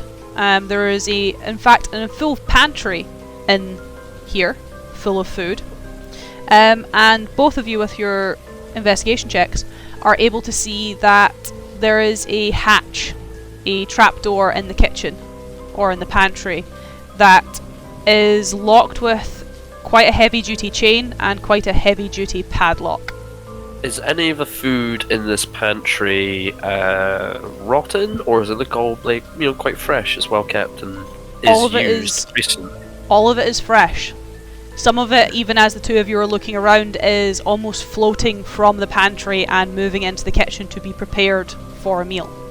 It's like the bloody kitchens at Hogwarts, they got all the little house elves floating everything around. You do not find any house elves. No Dobby. Give him a sock. And Dobby would be interested in joining the Universal Workers Union.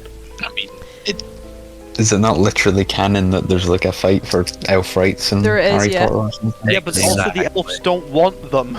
No. The elves were happy at Hogwarts, and Hermione tried to force rights on them that they didn't want. Not delve into the politics of a race that wants to be slaves and just move on here. Yeah. Well, spoilers. I Tanith, still haven't seen the Aziza. last two. Oof. You're a wee bit behind, Lewis. Just a bit. As Tanith, Aziza, Orson, where are the three of you going, leaving them behind with Ia? Don't split up the party. Why don't we head this way? Yeah, I'm happy to follow. Anywhere away from the suit of armor. That way. Checking that door, it is also locked. Do you want to give it a try again? Fuck it, fine. Alright. Whilst they're trying that door, I'll try open the door that I'm currently standing in front of. That door opens perfectly fine. 17. When you stick your Oops. lockpicks into this lock, thank the Lord you are not shocked, you are not, I guess, attacked by the door. You are, however, almost stuck, as you cannot actually get your needles through the door. As there's almost a plate. You can feel it, you can feel it with the pin pushing, but you don't have enough force with the pin to push it all the way through to unlock the door. Pull it out. There's some kind of resistance. Well, if we can't start there, as I'd more swing the door that I'm in front of open, we can at least look here. As the room that you open into is that of a drawing room, most likely used as a meeting place for the Lord or his lady to entertain smaller groups of guests. So not quite like the sitting room, which is much more of a leisure room for them. This would be a place where they could gather, as in the small alcove you can see a drinks cabinet as well as a few musical instruments that have been gathering dust. You can see a piano in a corner that is accompanied by a chess table that backs onto a collection of couches, as well as an unlit fireplace that when you swing the door open ignites and starts roaring in the corner of the room. Did you say there was a drawer, like a desk in here? Nope, it's a chess table. Anybody up for it? I mean, I guess Tanith would move in. Does the table have pieces on it? Seemingly all but one. Both sets are set up. They are almost like a marbled glass set. White and black are both there, but the Black King is missing. Feels like something I should write. I'm the Black King. Construct man? Tanith calls for you. That's myself. No, I'm calling Orson. Oh. Orson doesn't Hello? look that constructed. He's literally introduced himself as different pieces of himself. That's true. To Tanith, he is construct man. Step inside. Is this something from your time? The chessboard. It's a game. Game of intellectuals. Well, is something conspicuously missing to you, or is this normal? What's missing? The king on the black side is missing. The Black King is missing. See? He points at the White King. There should be one of those over there. But black. As Tanith would more look around the room, Ia obviously watching over the two in the kitchen. I guess have a look around, see if I can't find anything that looks like what Ewan's pointed to, but black. Give me a wee investigation. Give it a shot. Ewan, are you helping, or are you doing this Yes, too? I will also do my own one. Do you want me to help you with that in that case? Because Yes, that would be 2d20 KH1. Advantage. I won't get anywhere. I won't go anywhere close to you, but I'll 14. move stuff around to help. Occasionally look. As Tanith is, or the mummy, this Yad al-Malik, is very unhelpful in terms of assisting in investigations. They don't seem to really want to get near you. Like, you want to look under the couch and try and get them to move it, and they're very reluctant to actually move or participate in the investigation. But thankfully you are able to, I guess, find the peace with their hindrance. As it seems like you kind of go into the alcove, you go into the back where all these drinks cabinets are, you start obviously rifling through, just having a look, and set upon what looks like bourbon bottles is the Black King just sat upon the shelf. The Black King. I will pick up the Black King. And I will place it on the chessboard. Aziza, can you give me a perception check? Oh, cool. Am I in the room? Sure. Well, I Go assumed on. you were in the hallway, which is why I'm asking for the perception check.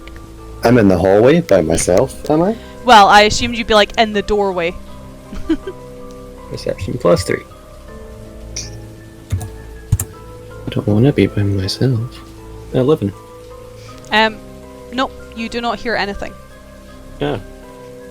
As for Grim and Buckethead, you guys are coming out of the kitchen and you can see just kind of the, I guess, silhouette and shadow of Aziza in one of the doors just on the left hand side, the first one there. As can the two of you give me perception checks Cool. as you come out while into I'm the doing corridor? Wait, is that? Oh, How does nice, it feel to be the Matthew. perceptive one, Matthew? It feels wrong. It feels wrong. Welcome to my world. Buckethead, you Why notice does it say nothing. my perception? Oh, I was wondering why my perception was a +2, not a -1, because I have proficiency in it. It's because you got proficiency in it, probably. Oh, so it's, my passive shouldn't be 9, it should be 12, right? Yes. Just from my notes, if they're done in there, does Ia come back to me? Ia does come back to you, yes. Yes. As for I yourself, also Grim, I want. go, Paul. Was that hatch in the pantry in the floor or the roof? The floor. Imagine the floor. Cool, just double checking. It's like trapdoor, so leading to a basement. Oh, yeah. As Grim, you head out into the corridor, obviously making your way to the room where Tanith, Aziza, and Orson are obviously in. And whilst you're walking, you hear a clicking noise and then almost a small clatter as about halfway down the corridor on the right hand side wall, a small placard, or at least the casing of a placard, maybe 5-6 inches big, falls to the ground. We'll move to investigate, saying nothing. It's like there's for knowledge. Leaving the others to regroup as you go to view this painting. The others unaware of what is perhaps going on in the corridor. You notice that the placard comes from one of the portraits that lines the walls of this estate house. It is the portrait of a young gentleman in a long oxblood coat. Doesn't look too similar in terms of its coloration to that of Orson, though this is more of a vibrant red than a dark brown. He is standing with a stallion, a very, very proud black hunting horse by the looks of things. However, the man himself is completely unrecognisable, as his face has been removed, cut from the canvas and taken from the frame. The plaque below him, which you can now read, as for some reason the pins that have held this obstruction in place have almost popped off and been removed, as it notes his name. You see it read Lord Wilfred Godefroy, and below it is a quote: "The end to all that begins." How do you spell Godfrey? Godfrey. Godefroy.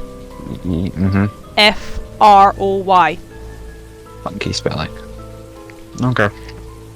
Interesting. It's relevant, but I'll sort of make my way back toward where the gang is vibing. During As this time, I would just have one thing to say to the other ones who are here, if that's okay. yep, Go for it. Well, if we're stuck here, is there any easier way to address all of you? Buckethead. armor peers through the door. It wasn't a joke. You may call me Buckethead. Kenneth, trying What is your their name? best. Addressed at? That's you. Oh, addressed to me. Tanith. Nice to meet you. What is your name? Gestures to the elf. To the girl. Do it. You can. It's gone again. Another struggle. Yeah, Rand's accent's funny. If you're looking for an easy way to refer to me, you can call me Azzy. My name is Aziza. Nice to meet you, Aziza.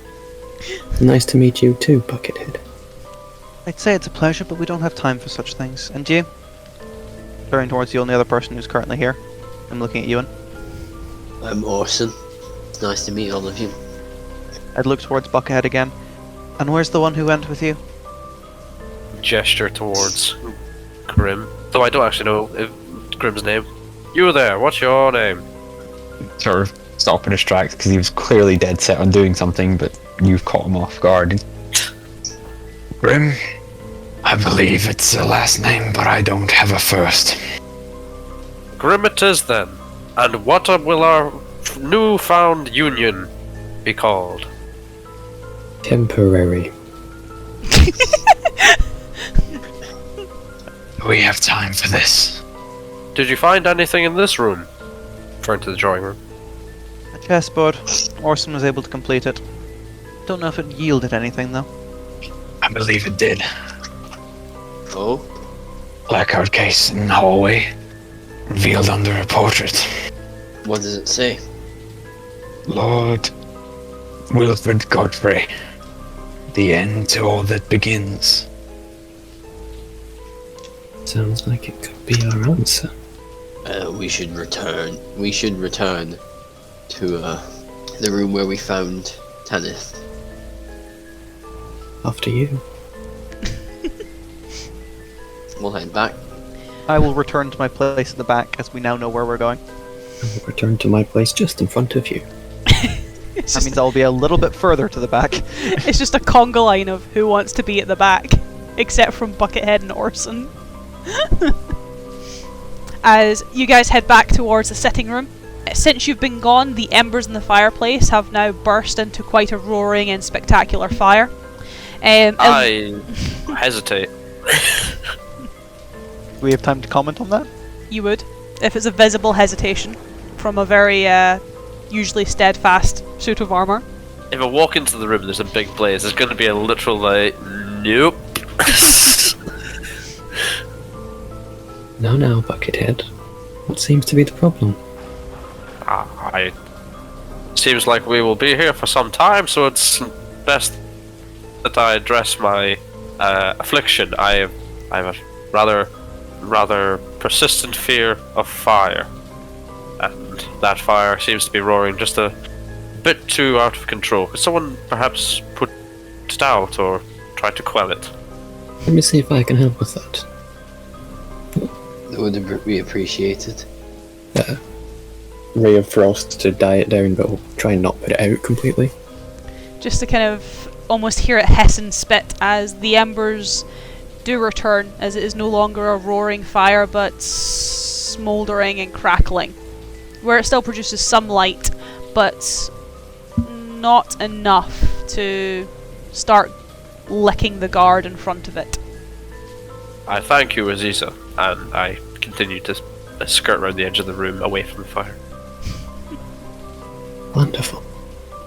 Probably either let Orson or Grim lead, as, well, they seem to be the ones pressing forward.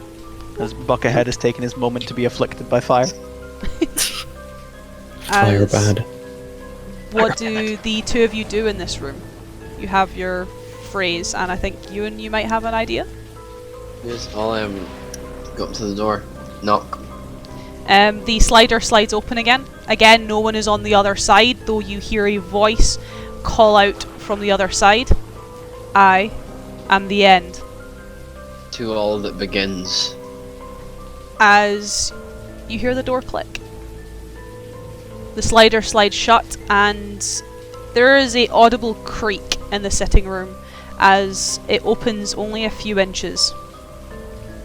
Do you press forward into the next room? So you say the door's only slightly open, eh? Yes, slightly ajar.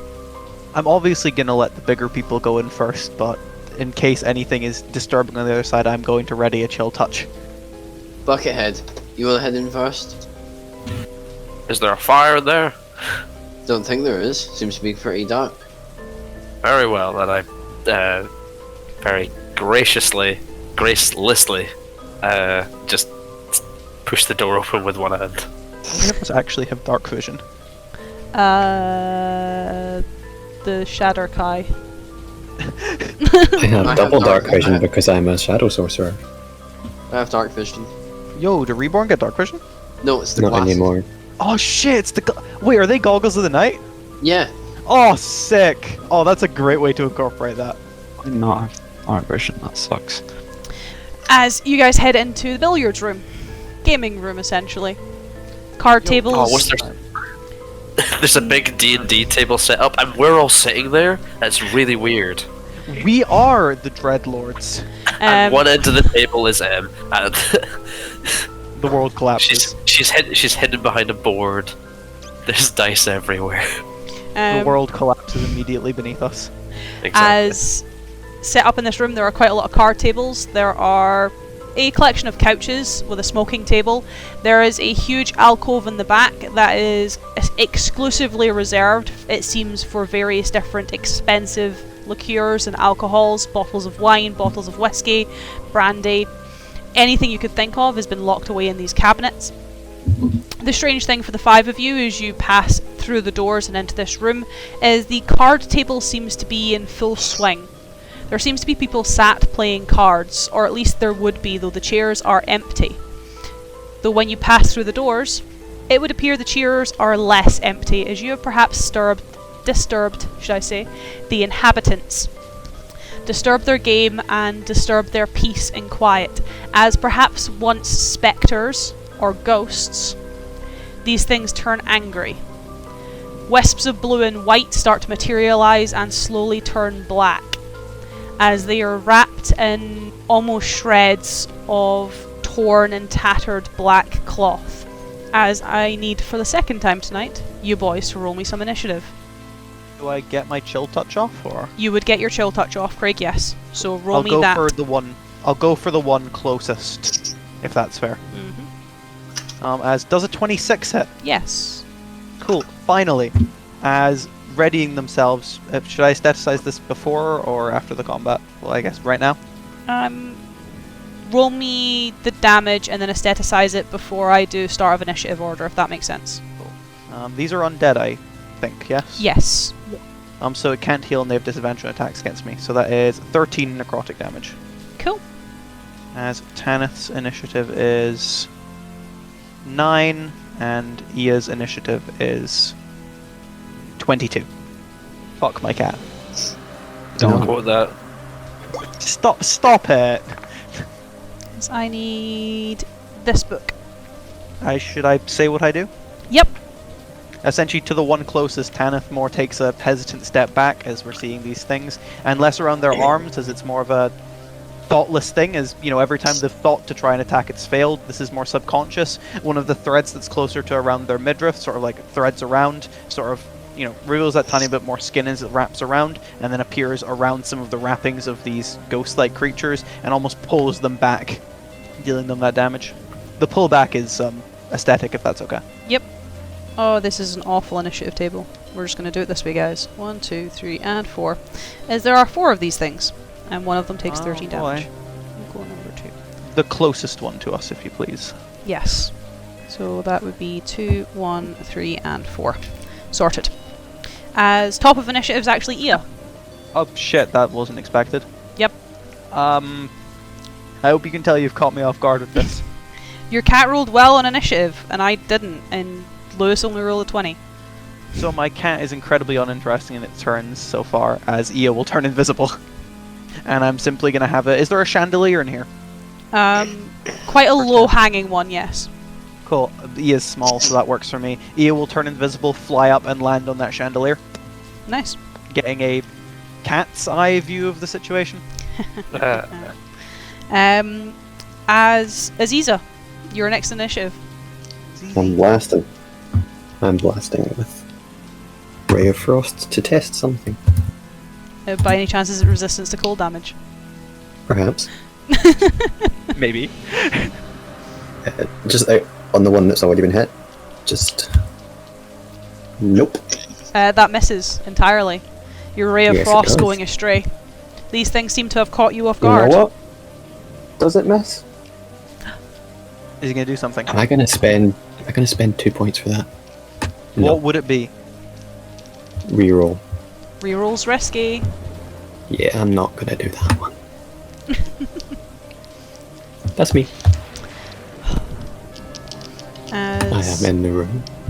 it doesn't really like Tanith and doesn't really like Aziza. And Buckethead entered first, which puts him at the front lines. And I have 3 to attack before you guys move again. So we'll go 1, 2, and 3. Ah, okay. So Lewis 19 to hit. Yes. Craig non-nat 20 to hit. Cool. I am going to... Actually, can you do the next attack first, because this is me using a feature. Cool. And then Paul 23. Okay, I would like to use my reaction shield. Nice, which bumps you to what, 24? 24, exactly. Well done. It does not hit you. What do you do, Craig, in response? Okay, so... Give me a second, I need to roll this. Mm-hmm. Cool. Whatever its dice roll was, it doesn't use that, it uses an 11. As I'm using a luck point, as aestheticizing something you've shown me before. Ia essentially screeches, distracting it for a second.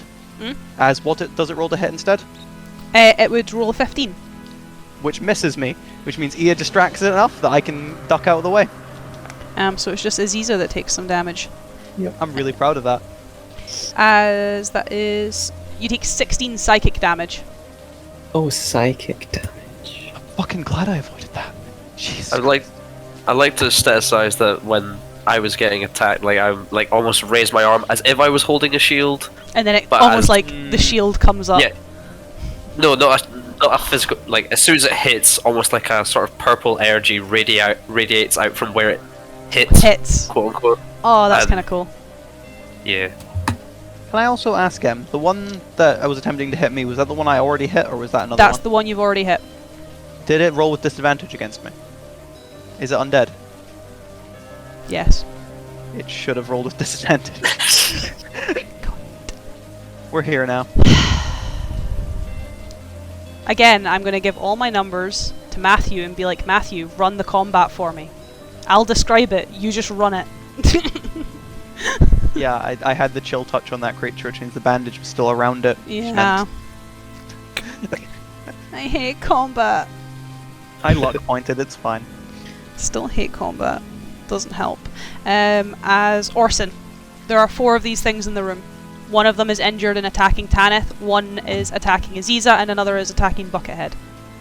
The other has not moved yet. Okay. Orson kind of extends his hand, draws it back, and I'm gonna cast a 2nd level magic missile on hitting each of them. Roll me some damage. Alright, 4d4 plus 4. So 2, 5, 2, 4.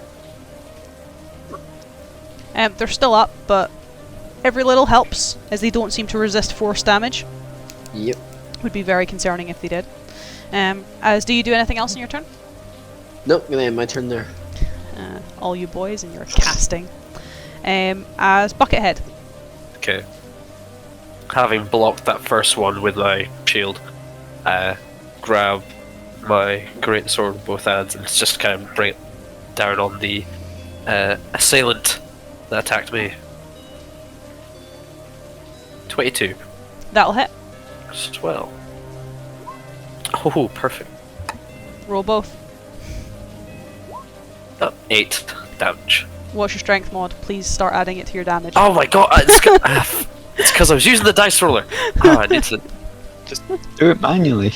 Yeah, I don't know. I was cheating because I was lazy. Yeah, well, you're caught That's out. an What's your strength mod? It's +3. I promise I won't let that happen again. So that's 11 damage. Fuck's sake. It's still up. Extra L. So blocked it with the shield. Swing once with the sword, and then sort of like do a sort of turn flurry and swing it back across. It's a 10 hit. Nope. 10 Oh, misses. well. Yeah, the Curses! best you could.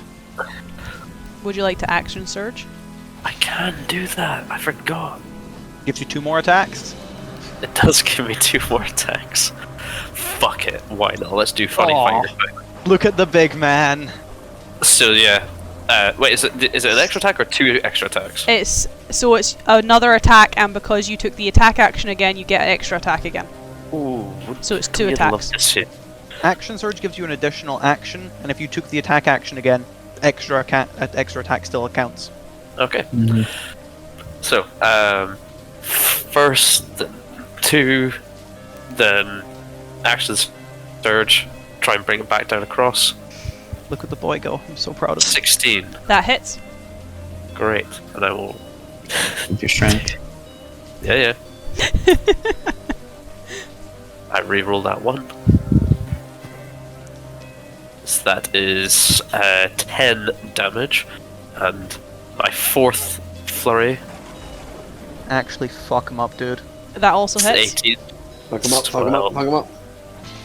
I reroll that. It's another 10 damage on this one bastard. Strangely enough, as you're fighting this one, you're kind of hacking and slashing into it, cutting away a lot of these almost ethereal black wisps. The more you seem to hack and slash, the more it seems to dissipate and disappear from a corporeal form. It is not looking very good at all. Still alive is disturbing. It is still alive, yes. As Tanith. So is there one pretty close to me now? Yeah. It is Um, like almost hugging or trying to hug you. Tanith looks incredibly stressed. More, essentially, they already have a closed-in form, but their arms almost start going up to their shoulders at this point as they enclose in, as I'm going to use my bonus action to, as they're doing so, the sort of bandages that are around start moving rather rapidly, and as they do, sort of runes and hieroglyphs start appearing all over the bandages, as I'm going to activate my form of dread. As first things first, I get 10 hit points, which is 1d10 plus 5. So I get 8 temp hit points. Nice. Nice. And as this sort of form of dread activates, they almost seem to be moving infinitely long as they wrap around their body. And as they do, some of them almost trail off of their wrists and down past their waist, as these sort of hovering bandages almost start to rise up next to Tanith. As Ewan, I hope I do you proud here, I'm going to cast Eldritch Blast on the one attacking me. And since we're 5th level, I have 2 of them. That's what I'm talking about. As that's a 21 and a 16. Both hit. And since I have Agonizing Blast, I get to add my Charisma modifier to both of them. Warlock hype from Ewan.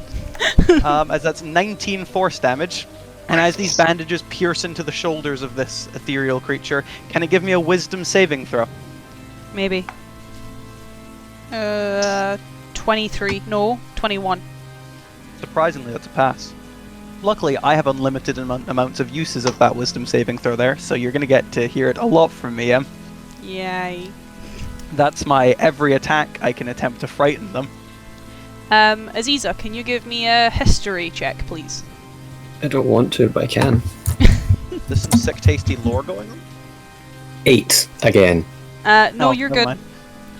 mind. As Tanith's form of dread activates, again, you have a lot of repressed memories. There's a lot of things you do not want to remember. There's a lot of things that you have tried very, very hard to push from the back of your mind. And as Tanith assumes this form with these hieroglyphs, his form becoming a little bit more, I guess, magical in essence, there is a small part of your brain that starts almost hot wiring and making connections, but you are able to push it aside, at least for now. Mm-hmm. One of these days. He's not like the I'll others. get high on that. As can you do anything else, Craig? I mean, I think I just did quite a lot. I mean, I always gotta ask. That was my bonus action. Can't really move because it's in front of me. 2 Eldritch Blasts is essentially these bandages, 2 of them, again, infinitely long. They never seem to be having any, polar tautness to them, have pierced out into the shoulder of this ghost. That is about it for me. As Grim, wanna be useful? Question number 1: Where's the nearest spectre thing? The nearest, well, there's technically 3 that are pretty close to you. There's one near Tanith, technically Tanith's one would be a little bit further away because Tanith stays away from you all. There's one near Tanith, one near Aziza, one near Buckethead. Your closest ones would probably be Buckethead and Aziza. Okay. Are they within melee range of me? Yes. Awful. Okay. Rancid. Well, technically it's like 5 feet. If you took a step forward, they'd be within melee range of you. I'm not going to do that. I'm going to take a step in the other way. Because I'm Squishy Cleric Boy. And I'm going to cast a familiar spell as I do literally the exact same thing I did last round, or last combat. As I cast Spiritual Weapon and make an attack. Let's see if I can... These things don't have as high AC, so there's that. I'll jinx it. Yeah, that doesn't hit. God fucking damn it, Em. And can I get a wisdom saving throw, as I'm going to take a risk here and do Toll the Bell again? 9. 9. That fails. Has the nearest one taken any damage so far? Yes. Okay, then it takes that much necrotic. 8. As you necrotic damage it and notice that nothing happens. Okay. I was afraid you were going to say that. Great. This is fine. This is not fine. And that's action, bonus action. I've moved. I don't want to move any further. Yeah, that's me.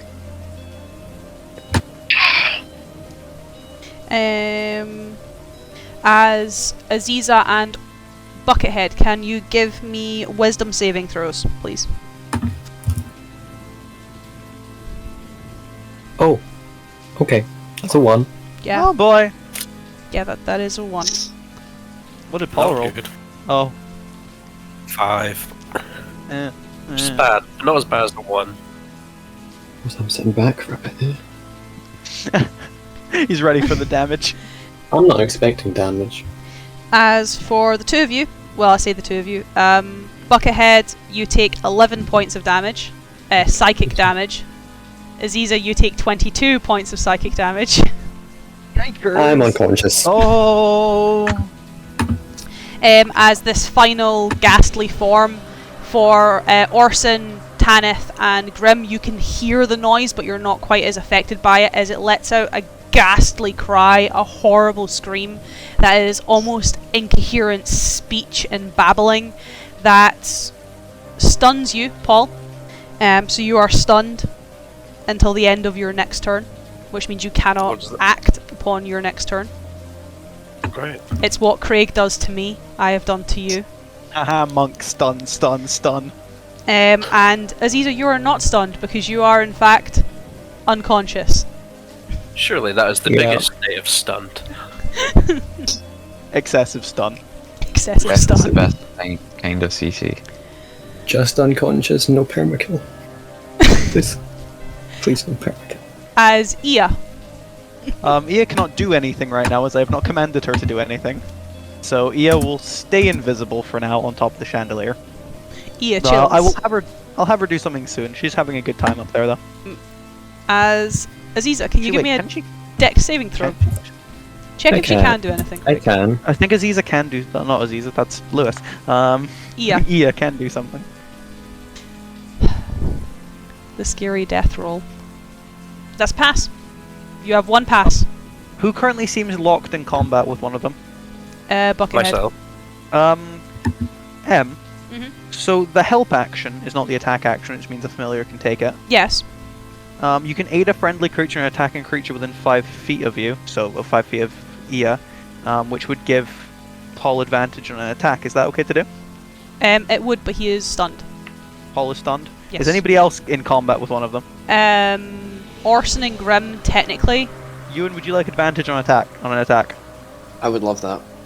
Cool. Essentially, what you'd feel on Ia's turn in that case is you'd feel something invisible land on your shoulder. You feel something land on your shoulder. And essentially, if you attack, it will screech and, well, give you an opening for advantage. Excellent. As that's Ia's turn. That's actually really helpful. I need to keep that in mind. That's a good option. As I have... This one will move. Buckethead is stunned, so that's fine. We will go D4. Odds is Grim. So that one's now on Grim. Oh no. I don't like the sound of that. As Grim, 21. Just a bit, yeah. Tanith, 17. That is my AC. Is that the one attacking me? Yes. Is it worth using another luck? But I don't want to take damage, I'm going to be completely honest. Its dice roll was instead a 2. 6. Miss. Yep. As Ia will give a shriek. Orson, you're deafened a little bit for a second. Obviously, your ears, as you mentioned before. His As ear Ia will screams shriek. again. And Misses me. then Paul, nat 20. Wait, Nat he's 20 on me. Yeah, that'll hit. Great characters, guys. Actually, well, it's, what are the mods? Because I have 25. 24, sorry. Nat 20 always hits. Nice try. I know. Oh, yeah. Sorry. Try my luck. As Grim, you take 13 points of psychic damage. Fuck. Oh, Paul, you're good. That would be 14 points of psychic damage. Alright, I'm not looking great, boys. I rolled abysmally on those dice. What are you on, Paul? 6. 3. Alright. Good campaign, guys. perchance- Having lots of Do you fun. perchance have cure wounds and Healing word, healing Matthew. word, Matthew? Is Matthew dead? I think Matthew might Am I be proper dead. Am I dead? Nope, he's alive. Oh, Wait, don't You're just a bit Gryphon frozen Hill's in my got a screen. feature that lets you stop crits, or is that next level? Oh, hold on. Yeah, that's next level, unfortunately. Have you forgotten about No, something, it Lewis? wouldn't matter. Yeah, it was 22 damage, wasn't it? I wouldn't Yeah. have been able to do it. Yeah. Shadow Sorcerers. It can just not go down. But it's a saving throw you have to do. And I would have failed anyway. Oof. Saving throw against damage by any chance? 5 plus the damage taken. Oh, so 27. Yes. Yeah. That's not pass. I'm pretty sure that's what it is. Yeah, 5 plus the damage. Oof. I couldn't have passed. As Orson, Aziza is down. Buckethead is stunned. I'm gonna take that advantage, Your first attack has advantage. and I'm gonna clobber it. Dirty 20. Nice. That hits. 10. Damaging the one that is fighting Tanith. Yeah. Cool. It does kill it. Then where's the next one? The next closest one to you would be the one fighting Grim. Right, I'll attack that one then. 25. Also hits. This is doing better. 11. Injured, but still looking pretty good. Excellent. As Paul, you are stunned. I don't have a turn. You are The GM now. said no. You are now no longer stunned, but you don't get a turn. Haha, this feels good. I don't even get like a bonus action, right? Nope. Aye. You'll have been stunned until the end of your turn. Stunned until the end of your turn. Now you know how I feel when Craig stunlocks me. I thought it was going to be like you can't take an action. It was like, oh, Nope, what you about can't. bonus action? You can't move and are considered to be incapacitated. Alright. As Tanith, Cool, so how many of these things are left? Still 3? 3. One is looking very injured, the one that hilariously is attacking Buckethead, though is obviously stunned him. There was the one that was attacking you, which Orson was able to kill, though he got a little bit close for comfort. There is one attacking Grim, and there is one that is completely...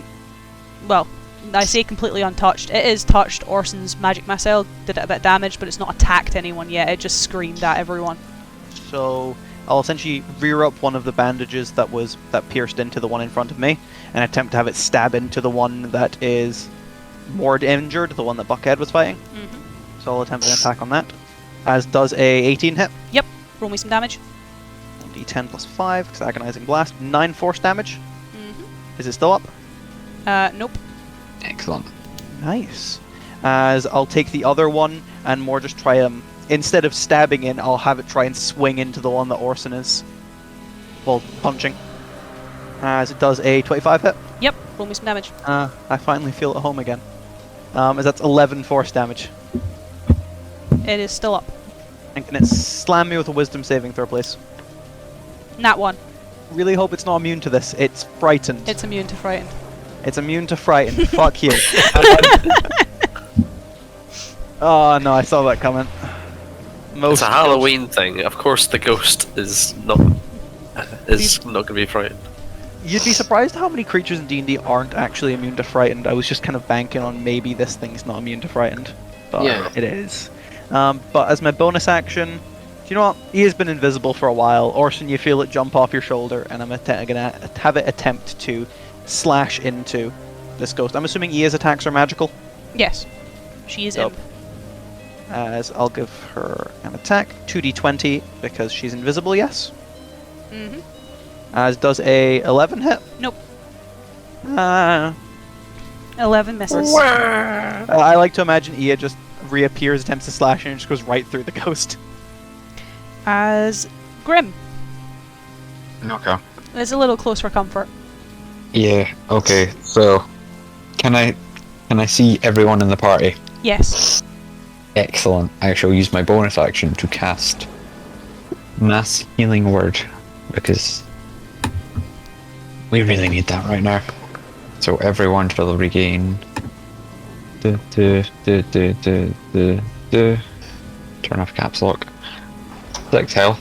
You are no longer better unconscious, Aziza. You're on 6 health. Mm-hmm. I was gonna say for Lewis on the ground, I think that's more than enough health. Just immediately just sit up. Gasp for air. That's how dying feels. And with, you know what, let's use my other damaging cantrip, because I do not have a lot of what's the damage? Necrotic. I have a lot of necrotic damage, unfortunately. It's almost like that's plot relevant. Spoilers, So can I get a dex save, please, as I cast Sacred Flame on the one all up in my business? 10. It fails. It will take. We're 5th level. It will take 2d8 radiant damage. That's only 5. I mean, it's still hurt. It's still up, but it's kind of got an owie now. Please do not let me die. Well, that depends on how good you are at wisdom saving throws. Oh boy! As for Orson, Tanith, and Grim, I need you to make me a wisdom saving throw as the final cloaked ghoul or ghast enters into the room. 15 for a high roll. 11? 14. So that's 2 passes and a fail. I am going to use my last luck point to reroll that. Use them all in this fight, but it's kind of worth it. It's a 14. That's a pass.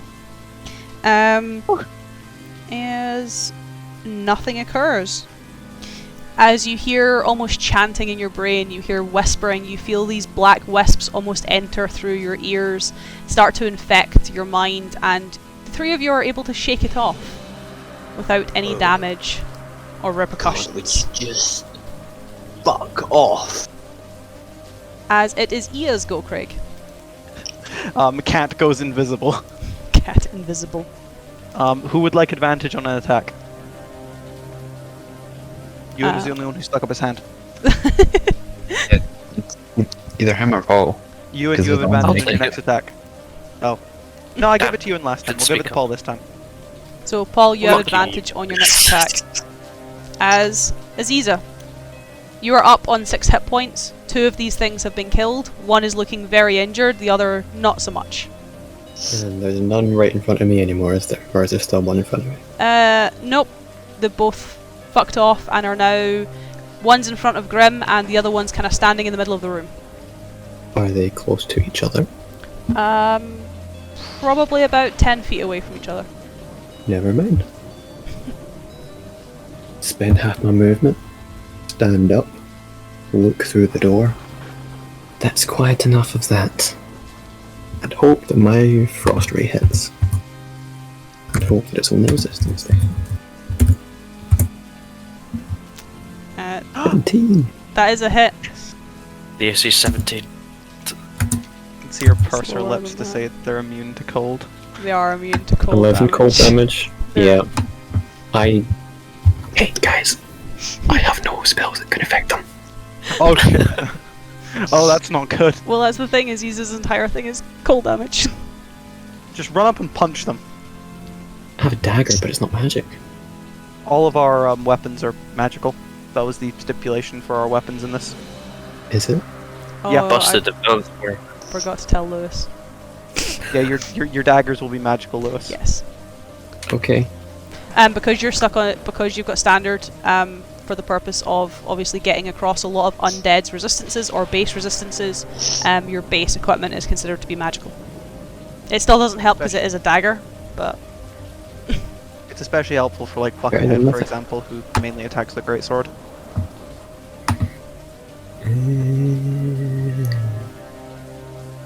Yeah, cool. I can do funny things, but I can't do them right now. We'll believe it when we see it. do you end there with your failed spell? The rest of this billiards room is empty, right? Yes. It's kind of all gone through the door. They've Okay, all cool. gone I'm into just the gonna sitting room. run to the other end All movement. Leave. to here, so I'm not too far from Buckethead. As... And yeah, that's me. Sorry, Matthew. Hey, I don't think that hits you because you actually have AC. Do I? It's a 6. Okay. Wait, does a 6 hit you? No. I got worried there for a moment, Matthew. I was tempted to say yes for the joke, but I'm nearly dead and I'm the only healer. So I was on the fence for so long that it just became awkward. As it attempts to attack you, it misses. As Orson, it is your go. Let's go. I'm gonna try and box this fucking ghost. I have found that Orson's weapon is literally just punching. No, it's Hits. a good brawler. Math. Dead. There's only one left in the centre of the room. Dart for that. Matthew seems relieved. That also hits. It is still up. Is Buckethead. There's only one ghastly ghost left, And I'm no longer stunned. and you're no longer stunned. I like to imagine that, like, when I got stunned, like a big suit of armor, I kind of just like leaned forward, like kind of slumped, like I don't know, like a robot that's been shut down. Like a warforged, maybe. Well, yeah, like all your Okay, magic y'all. has like been stopped. Yeah, and the purple light that's within me is kind of faded. But then, as the stun ends, I stand back up. The purple light picks up, and I would like to draw all my stamina and use second wind to regain some health points. Which is a d10 plus 5. Max! Let's go! So Paul really that's- did not like that these things injured him. And I would like to take my... There's one you said left? One left, yep. Take my sword and just try and run it through. Remember, Paul, you have advantage on this attack. I do advantage on this attack, I forgot about that thing. Does a 23 hit? Yep, roll me some damage. Swell. 12 damage. It's still up. Well, after running through, it's, you know, it's gaslight. Do I literally run straight through it? Kind of, you're almost tangled up in some of its bandages. I'd like to step aside that as I run through, I kind of like slide through it and then, without even looking, swipe back with the sword. Give me an attack roll. Cool. This is not with an advantage, is it? Nope, No, this it's is just only a your straight first roll. attack like that, so. Okay. Does 25 Didn't need it. hit? 25 hits. Roll me some damage. Get a reroll that. So that is another 13 damage. As it be dead. And you boys are once again out of combat for tonight. And go. terrified. Yeah, that's the closest you've been to death in a very long time. As, well, Aziza's still in the billiards room. Stepping away from combat, keeping away from combat. With your past perception, you will notice that on the cards table where these ghastly figures were playing, the, I guess, betting chips and gold that they were using to play with materializes in the center of the table, as well as quite a hefty key. The key. I have a question. Yes. As I observe, are all the hands face up? Like, are all the hands of cards, are they all face up? Yeah, if you go in to investigate, all the hands are face up. How many of them are black eights and black aces? Why? Because that's a dead man's hand. Oh, interesting. I didn't know that, that's kind of cool. Em now wishes she'd worded something in. No, strangely enough, as much as that is interesting, oddity, I guess if you're thinking of myths for dead, they're playing as if they were alive. Who was winning? Yeah. I'll roll a d4 and we'll find out. The one that downed you. Yeah. I'm not going near the table. Apart from the thing on the table, which is, well, the more obvious thing, is there anything else in this room? Not really. It's essentially the gents' room. So, where like they would have parties or ballrooms, and they would retire for the evening. The ladies would go to the drawing room, the men would come to the billiards room. So it's very much set up as like Victoriana man cave. Alright, well, if anyone would like to take the key, we've certainly found some locked doors so far that could use this. Buckingham raises his hand. While Grim and I were in the kitchen, we spotted a locked trap door in the pantry. Seemed Go to ahead go and down take to the the key. basement. Yeah. You guys have found 3 locked rooms on your travels. You found the estate office, so the kind of more ornate door that there was some pressure to it when Orson tried to pick it. There was the attic stairwell door, which shocked Grim, Buckethead, and Orson, and then Grim and Buckethead found the pantry trapdoor, which was also locked. 3 locked doors. Should we try the locked doors we've already found, or continue searching for doors? Could be more rooms that require this key. How many actually would that be? There's the one next to us here, this trophy room. Yep, you never tried the door in the trophy room. And we didn't try this one either. Nope. Can I pick? Or this one. Did we try the entrance? Was all the alcohol in the billiards room locked behind something? Nope. Not for the key, just for me. Can I have some? Can I have a few sums? What is Aziza? Is she more of a wine or a brandy or a whiskey girl? No. All of it. Alcohol. Anything. Like, just a few bottles, just pick it up and put it somewhere. Preferably something with high alcohol content. You guys are discussing what to do with the key, possibilities of doors to be unlocked, as Aziza starts raiding the cabinets of alcohol. I don't drink any of it, I just pocket it.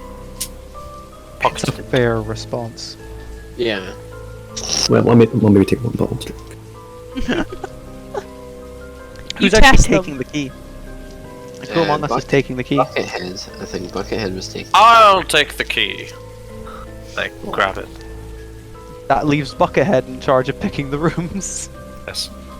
Upon leaving the sitting room, I guess I'll try the trophy room door to the immediate left.